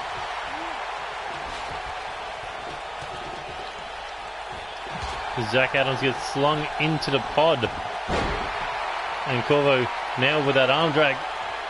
Marco was thinking for a roundhouse, but the speed of Nero to stop him in his tracks nearly eliminated him with the snap suplex. Back elbow, ducks the backhand. Oh, again blocks him. Nero is quick as hell. But you know that kick is coming.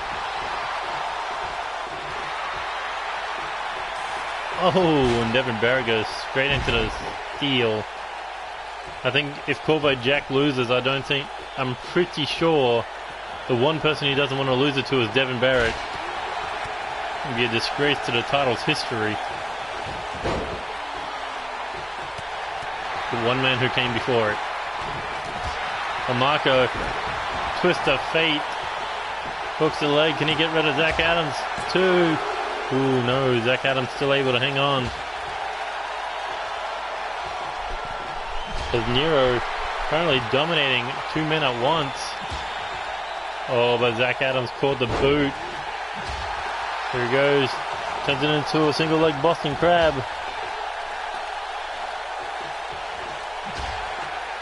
And Nero won't stop smashing Corvo's head into the pod.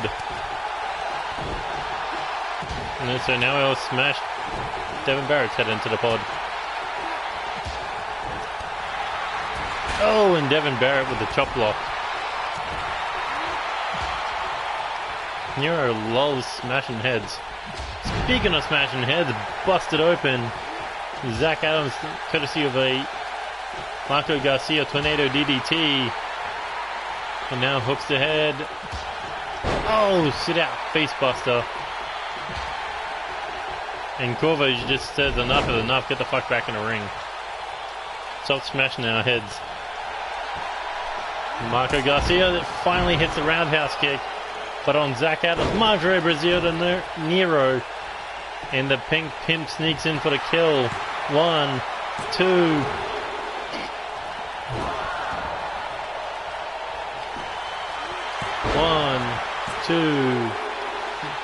Yeah, I kind of figured it was a chamber. Here we go, Nero looking for the knee, but no, Devin Barrett able to sidestep.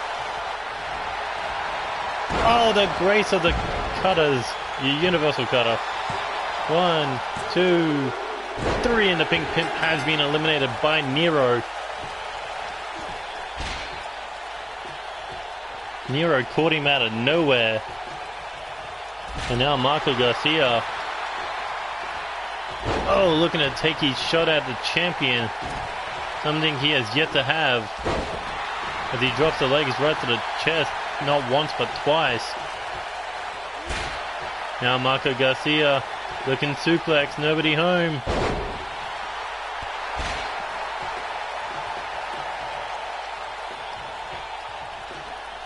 Well, it's a risk I'm willing to take because I like the Steele. The Steele is what makes the pay-per-view. Oh, and Nero's been busted open. And here we go, Zach Adams heading top rope. Corvo Jack heading top of the cage. Here we go, 630, oh, into the double knees. Corvo Jack with a splash off the top of the chamber. By God, he has broken Nero in half. Well, he's going to break his legs in half. As he's looking for the cover, 1, 2, 3. Zach Adams took one risk too many, and it cost him the junior heavyweight title. And here we go, back suplex to Nero. As Corvo Jack drop kicked the ring post. I'm pretty sure my money's on the ring post to win that one.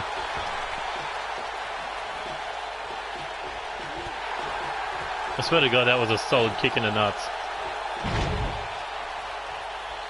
And here we go, back into the ring now. Corvo Jack picking up the Grace of the Universe. These two had a classic match. But Marco Garcia, oh, still in this one, the dark horse, so to speak. How many what? Nero heading top rope. Here he goes. Swanton bomb connects. One only. As Nero looking to eliminate Marco Garcia, but no. Marco able to hang on. Followed up with an arm drag. One.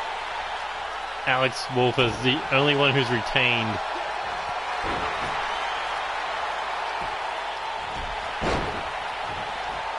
I think he's talking about the chambers. If that's the case, 3 champions have retained so far.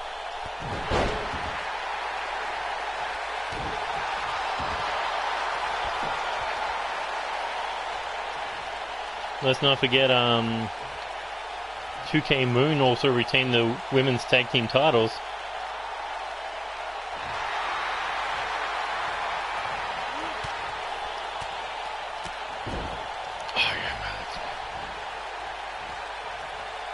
Here we go, Corvo looking to hit the float over. Stunner to Marco Garcia. Oh, and Nero stalked the champion from behind. And Marco Garcia out on his feet. Nero going after him, looking to take him out of the match. I think his focus was on the champion, but no. I think he just wants a one-on-one with Corvo Jack to prove he can get the job done. Oh, smart way to get out of it. As Corvo pulls him off. But Nero luckily to land on his feet, but maybe not, heads first into the floor.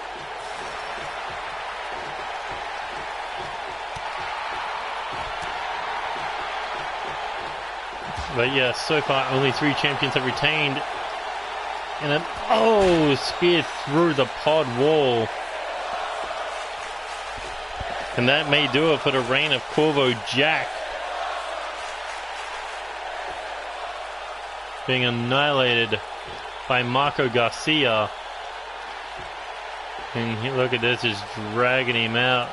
Dragging Corvo Jack's bloodied, lifeless body back out. Oh, and a forearm for good measure. Nero, sling blade to Marco. And a good stomp to Corvo Jack. The champion weak. Maybe not. Never seen Corvo give up before. As he throws Nero into the ring. Could be looking to put down the Grace of the Universe. But here comes Marco Garcia. And look at this. Into the crossface. Looking to tap Nero out. But no, Nero does not submit. As Marco now looking to get involved. Corvo Jack Irish whip across the ring. Being stalked here. And now Corvo. Should he be doing this in his condition as he limped across the ring? Heads to the top rope. Marco Garcia has nowhere to go, trying to get himself up. Corvo Jack going to put it all on the line for the junior heavyweight title, coast to coast. And Nero looking to pick up the pin, looking to take out Marco Garcia. 2, 3, and now we're down to 2. Nero versus Corvo Jack. Oh, tried for the resistance boot, but no. Looking to tap it out the technical wizard. Is Corvo going to submit? No. Shot to the back and sweeps the leg. Head banging off the the bottom turnbuckle, I should say. There he goes. Kick to the body. Twist of fate. Countered. Nero back to his feet. Tries for the graceful cutter. And here he goes. Coming off the ropes. Full head of theme. Hurricanrana DDT. Plants him. Nero. Can he pin the busted open champ? 2. No. Nero so close to becoming the junior heavyweight champion in his first attempt at the title. As he's trying to go up for the pin off the elbow strikes, but not enough to put down Corvo Jack. Tries for a kick to the back. Corvo able to dodge. Russian leg sweep. Corvo, can he get the pin off that? 1, 2, no. There we go, Corvo. 3 sharp elbows right to the forehead. I think Nero is busted open. Like, there's the blood. So it's pretty much who gives out first. That's Corvo Jack. Oh, there it is, the resistance boot. Corvo rolls him over for the 3. Can he retain the junior heavyweight title? And yes, he does. Starts the match, ends the match. Corvo Jack will not let anyone touch that junior heavyweight title.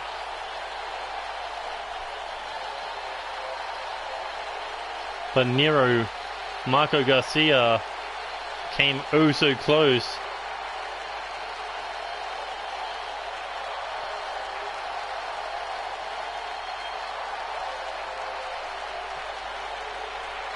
Oh, what a performance out of Corvo Jack. He survived the gauntlet.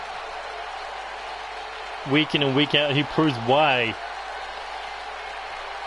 he is the golden star of the world elite. But you know his title has never been in more jeopardy than it was tonight.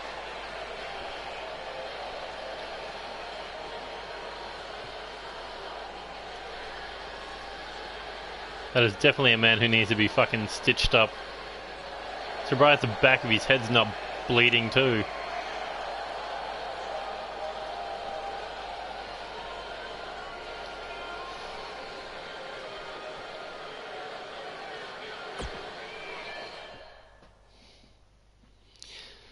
Sup, Brendan?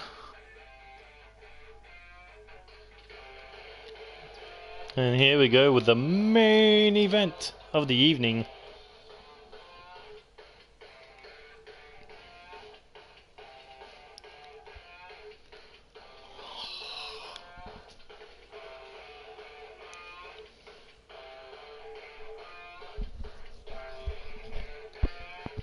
Fucking K-Dog, you've been waiting like a month for this match. Ever since you qualified, you've been waiting for this.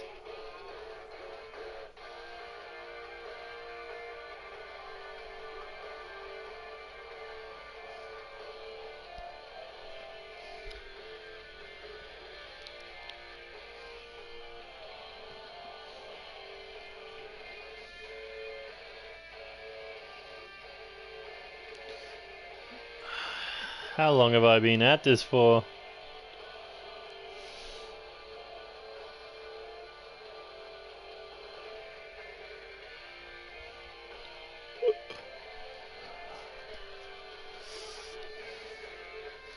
Alright, let's play a game. Who do you think's starting this match?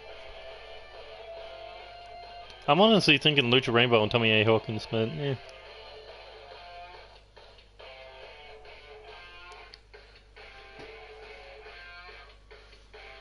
My god, Lucha Rainbow looks stoned as fuck.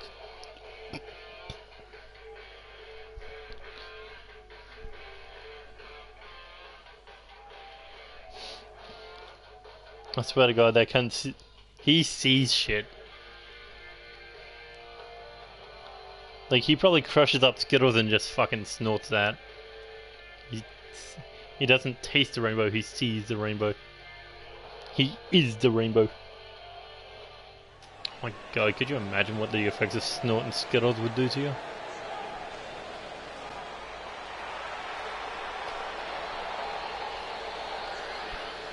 It looks like getting a pod is Evil Intentions. Jeez.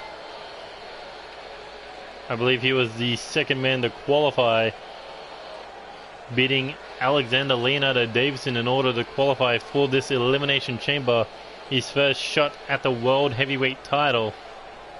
And you know Jeez is going to do everything in his power to walk out World Heavyweight Champion.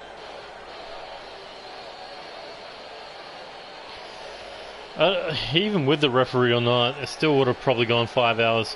I mean, that women's chamber match was fucking amazing. I'm talking about the title one, not the #1 contenders, but that was good too.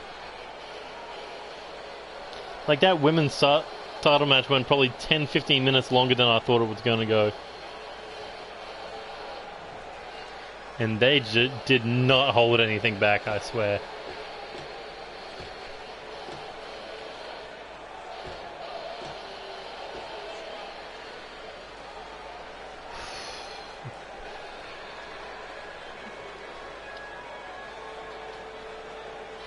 Coming in at number 2, the American Nightmare, no, American Assassin.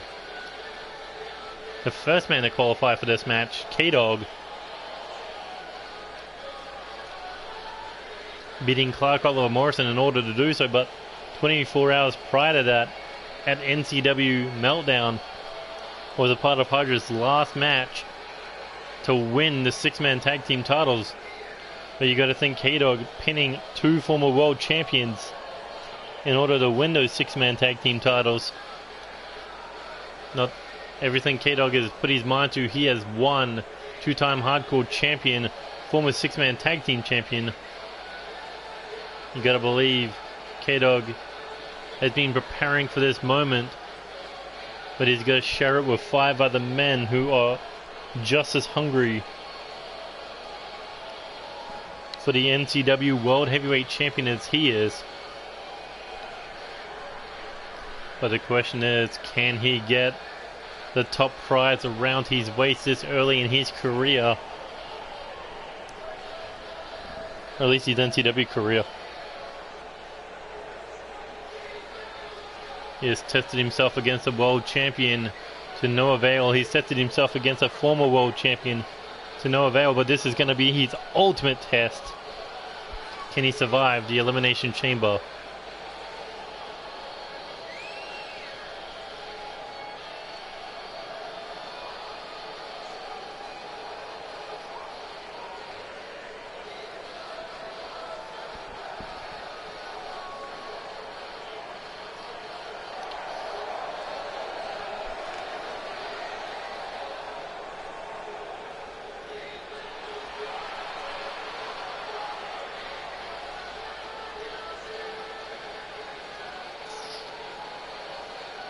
A 4-month-long wait, not 4-month-long wait, 4-month-long, fucking 4 weeks long wait for K-Dog to get this opportunity, and now it's finally here. Will he make the most of it and do what his former tag team partner couldn't do and win the big prize? Or is there going to be a massive roadblock in the form of the Hawk Shot, aka Tommy A. Hawkins, who's just been hell-bent on knocking everyone out. Unlike G's, unlike Tyson Steele, unlike K-Dog, Tommy A. Hawkins has competed for the world title before. You've only been a part of NCW for 4 months.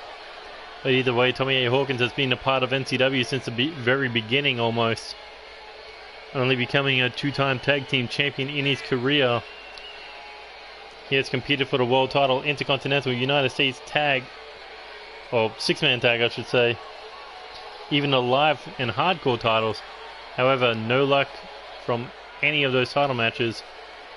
But he has not competed for the World Heavyweight title since Chaos Mania 1. And that was against the Golden Titan. But Tommy A. Hawkins, he's feeling ready. He is more dangerous than he's ever been before. We've seen it on the build-up to NCW Rage. The build-up to this match against Dave Rogers, against G's. Even though he's lost both those matches, he's still proven that he is dangerous. And all he needs is one to knock out anyone who gets in his way. It looks like the final man to fill up the chamber will be the best in the world heavyweight champion, the Phoenix, who has risen to the top of the food chain, Dave Rogers. But once you rise to the top, you become a target. Dave Rogers, also the first man in history to win the world title after graduating from our developmental NXW.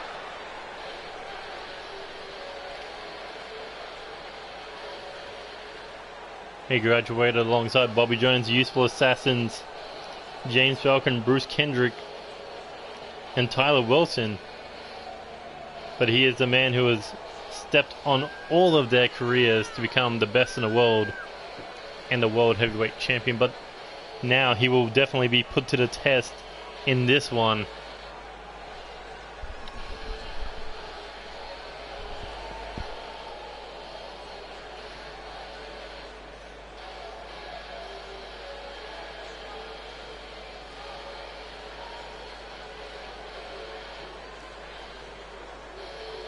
Okay, I was half right. So Tyson Steele and Lucha Rainbow starting. I said Lucha Rainbow and Tommy A. Hawkins, so I was half right. But the two guys who have had the least amount of screen time are the ones who are going to be starting.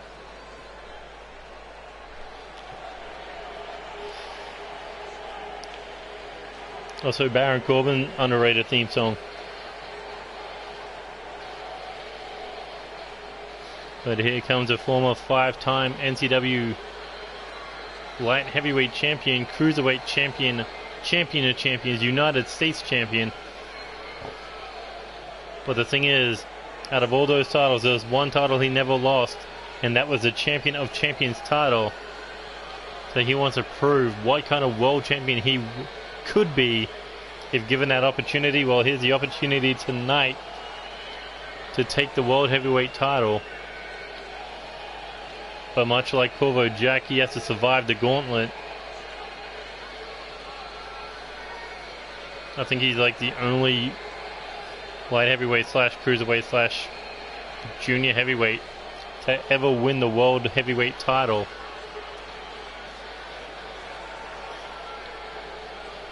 I mean, yeah, DJ Young did it, but he had to put on weight to do it.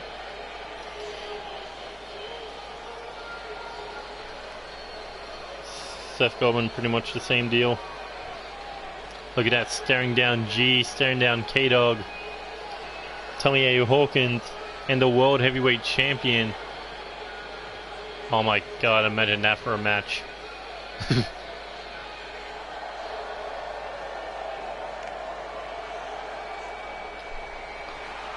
And here comes a man one step away from becoming a Grand Slam champion. Former NCW Live champion, former NCW 6-man tag team champion, 2-time United States champion, and the 4th man in history to be a dual-wielding champion. Tyson Steele, the Madman, of all madmen, the leader of Unstable. And as a leader, he wants to prove that he's the one who should be taking the world title. But now he's got to survive from start to finish if he wants to hang on. Or if he, I don't mean hang on, I mean to get a hold of that world heavyweight title, something he has never competed for in his year-long reign of terror. Slowly building his way up to this opportunity, and now that it's here, he's looking to hurt everyone to take the most of it. God damn, my throat is fucking killing me. But like a professional, I will continue to go until this is over.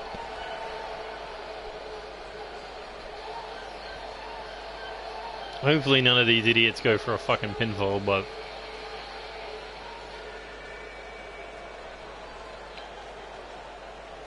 here we go. Lucha Rainbow, Tyson Steele starting things off here. Madman, oh, with the X Factor to start things off. Lucha Rainbow absorbs the kick to the back. Here he goes. Looking Northern Lights suplex. And that is a tight bridge. Tyson Steele jacks the jaw. Here we go. Tries for a knee or a boot or something, but Lucha Rainbow able to sidestep. German suplex. That's quite the bridge he got on it. And now tweaking the neck. Tyson Steele jacks the jaw on the way up. Here he goes. Big leaping knee strike to the nose. Because that's like the only part of him not... No, it's his eyes. My bad. Oh, what a knee to the side of the head. Tyson Steele gives zero fucks about the mask. Lucha Rainbow tried to scoop him up, but no. Reverse DDT. Now loading those punches straight into the face. As he's looking for a quick pin attempt. Is he going to let him up?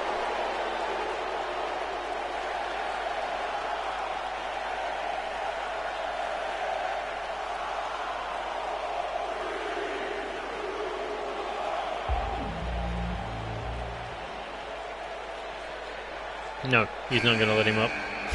But here comes Tommy A. Hawkins.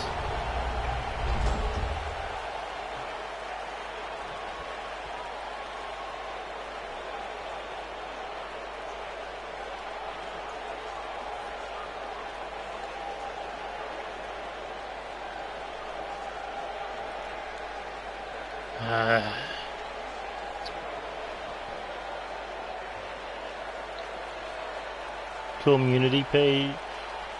Okay.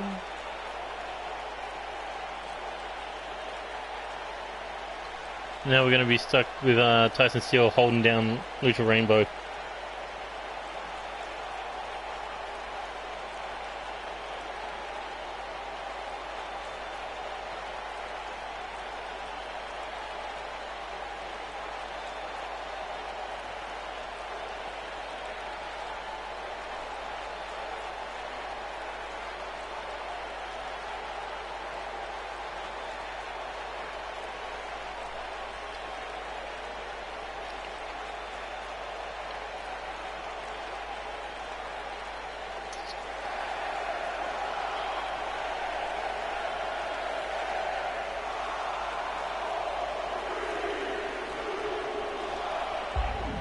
Swear to God, should have just changed the name of this to fucking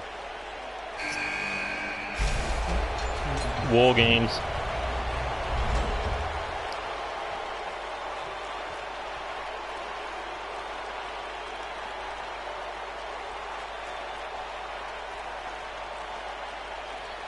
Could you make one? I was gonna say, could you make one about NCW, but I would be there for fucking days listing what I've done. In, like, you know, titles and shit. Pay-per-views, blah blah blah.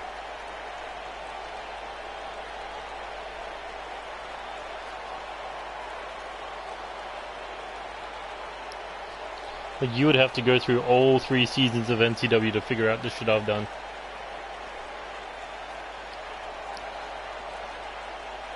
I don't think the game's a piece of crap. I think the company's a piece of crap.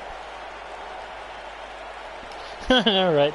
The only match he was taken out in was the women's title. That's actually hilarious. That the women had enough of his fucking shit.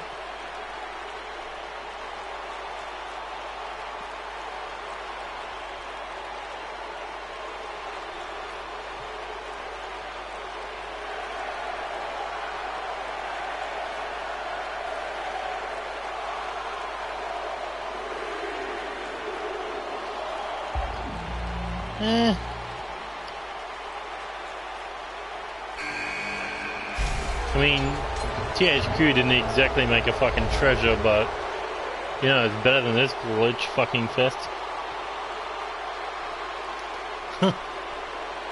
So K-Dog's the last one in, and he's going to be stepping into the ring with these 5. All fresh as hell. Oh, he is going to get eaten.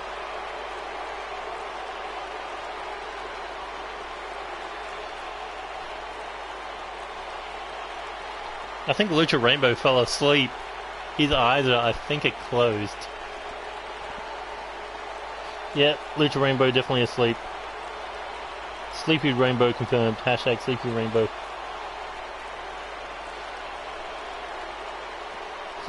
K-Dog's gonna get eaten.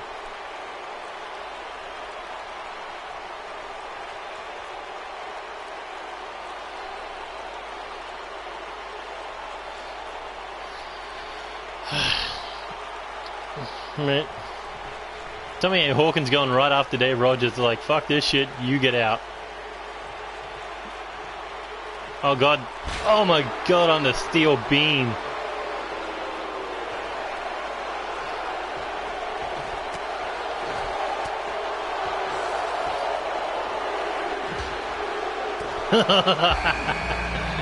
The two big guys are going at each other, that's good.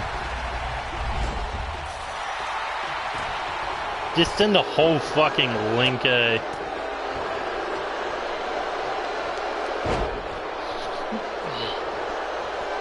Oh my, holy shit. Tommy Hawkins just got pile drived on his head on the cage.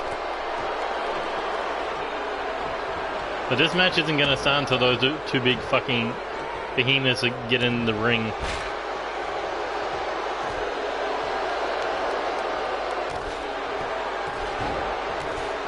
But I like how when K-Dog gets in the ring, he does not wait. He just throws hands with the biggest guy there.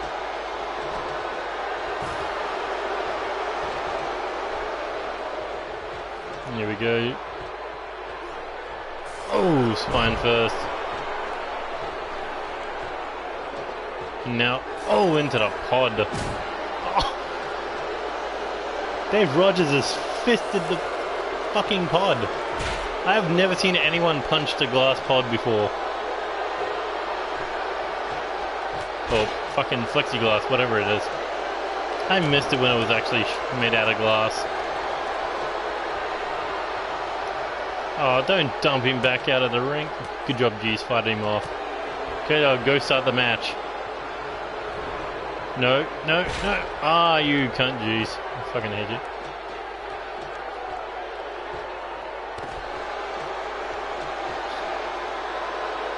Come on, get him back in the ring. Damn it, jeez. No. Yeah, you had that one coming. You could have waited 2 seconds longer to throw him out. My god, how has Tyson Steele not gotten off him yet?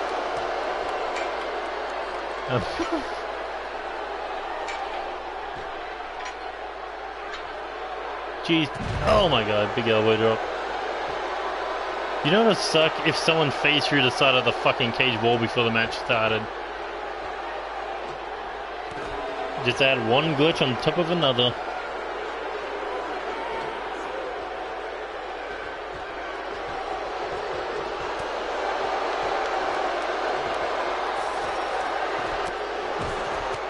Jesus Christ, Hawkins, stop beating into him.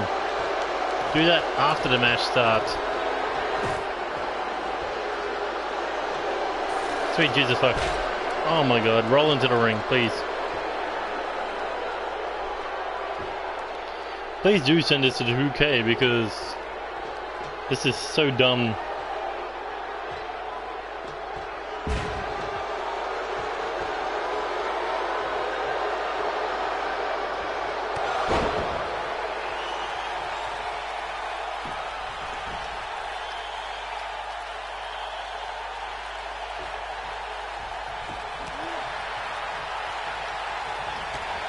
Oh, and Dave Rogers taking out everyone that moves.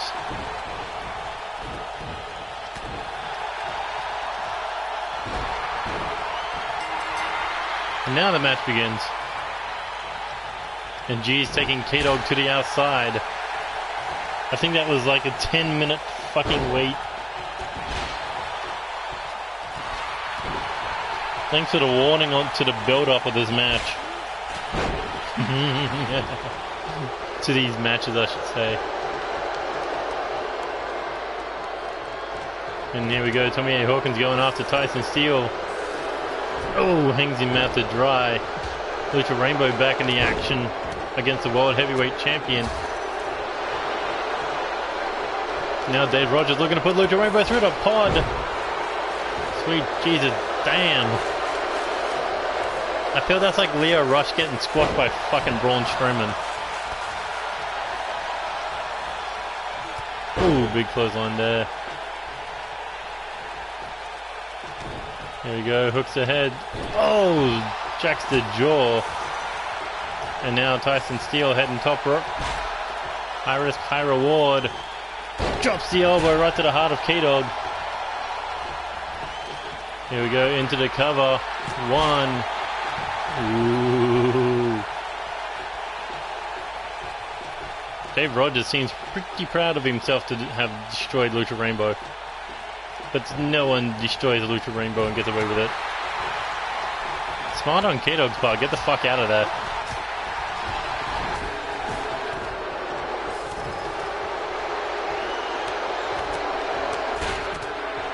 I'm honestly wondering when Dave Rogers is going to get eliminated.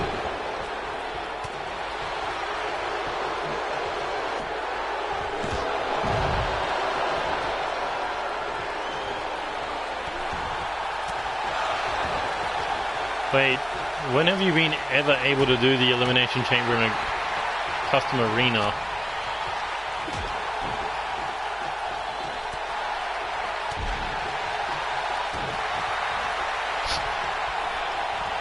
Oh, there's a Madman knee strike to the world champ.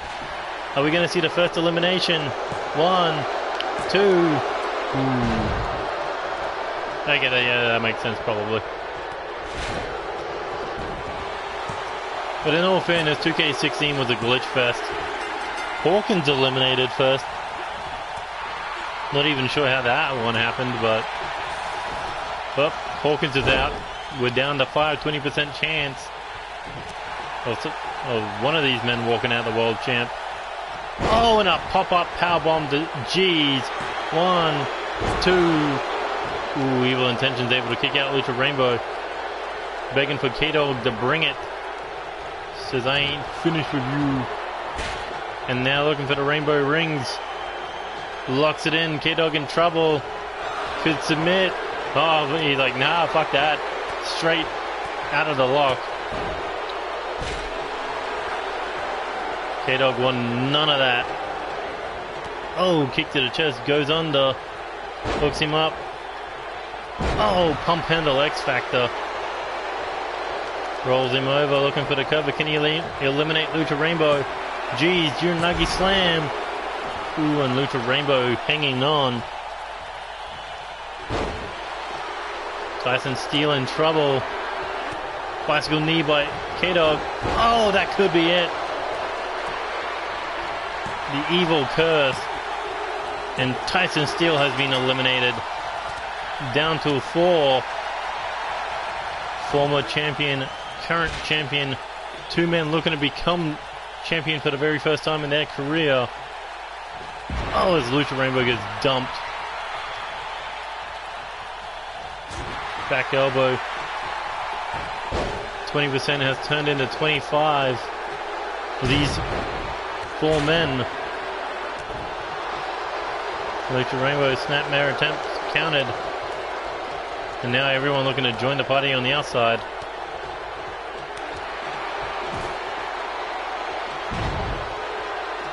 I wonder who... Alright, Dave Rogers apparently thinks K-Dog's a threat. Let's get back in the ring. And G's on the other hand climbing the top. A good place to hang out. And until that happens, he just kind of flattened himself. But Dave Rogers looking to take out K-Dog. K-Dog jacks the jaw. Here he goes. Up on the shoulders. Here he goes. Oh! The champ does not go down, but K-Dog running full head of steam. Can he eliminate the World Heavyweight Champion? 1, 2. Ooh. Damn. Is there any stopping the rampage of Dave Rogers as K-Dog throws him out of the ring into the Steele? 25% nearly became 100% of a new champ, but no. Oh my god, ouch. And here we go, G's thrown back into the ring, Lucha Rainbow on the hunt. Dave Rogers thrown back in.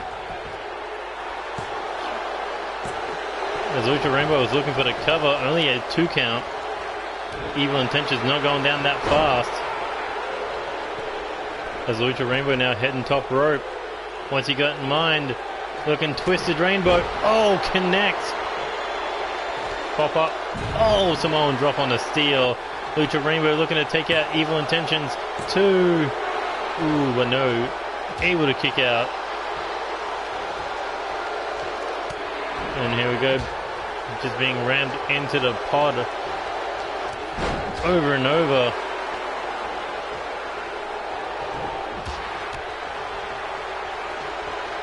Dave Rogers is going to make K-Dog suffer. The Lucha Rainbow thinking snap suplex. K-Dog is not even going to remember this night. As Lucha Rainbow getting himself involved with the world champ. Currently says, you're my biggest threat. Because I know what you're worth. But K-Dog, I'm not sure why he'd protect Dave Rogers. Here he goes. Oh, takes a boot to the face. Lucha Rainbow catches him. And into the cover. 1, 2. K-Dog flies in with a knee, busted him open. Lucha Rainbow looking to tap out Dave Rogers. Middle of the ring, Rainbow rings locked in on the World Heavyweight Champion. And he had no choice but to tap out. As K-Dog, as he knocked out G's. 2, 3, and we're down to 2. Lucha Rainbow versus K-Dog. And Lucha Rainbow, here he goes. Oh, there's a brain buster. 50% chance one of these two men is going to walk out with the World Heavyweight title. Lucha Rainbow has him set up. Looking Twisted Rainbow. Oh, connects. Rainbow is feeling it. And looking to drag him middle of the ring. Looking to tap him out. The same way he tapped out the world champ. Rainbow rings locked in.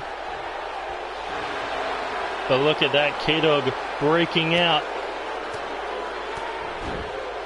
K-Dog just 3 seconds away from becoming World Heavyweight Champion. Here he goes. Up on the shoulders. There it is. Go to sleep. Lucha Rainbow stands his ground. Or knee to the ground. Oh! That could be it. K-Dog, will he become World Heavyweight Champion? 1, 2, 3, and K-Dog has done it. K-Dog stands at the top of the world of NCW 4 months. And he has won almost every championship in the way.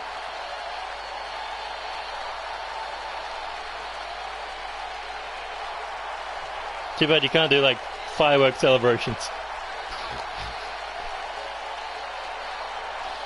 But what a brutal match between these heavyweight stars.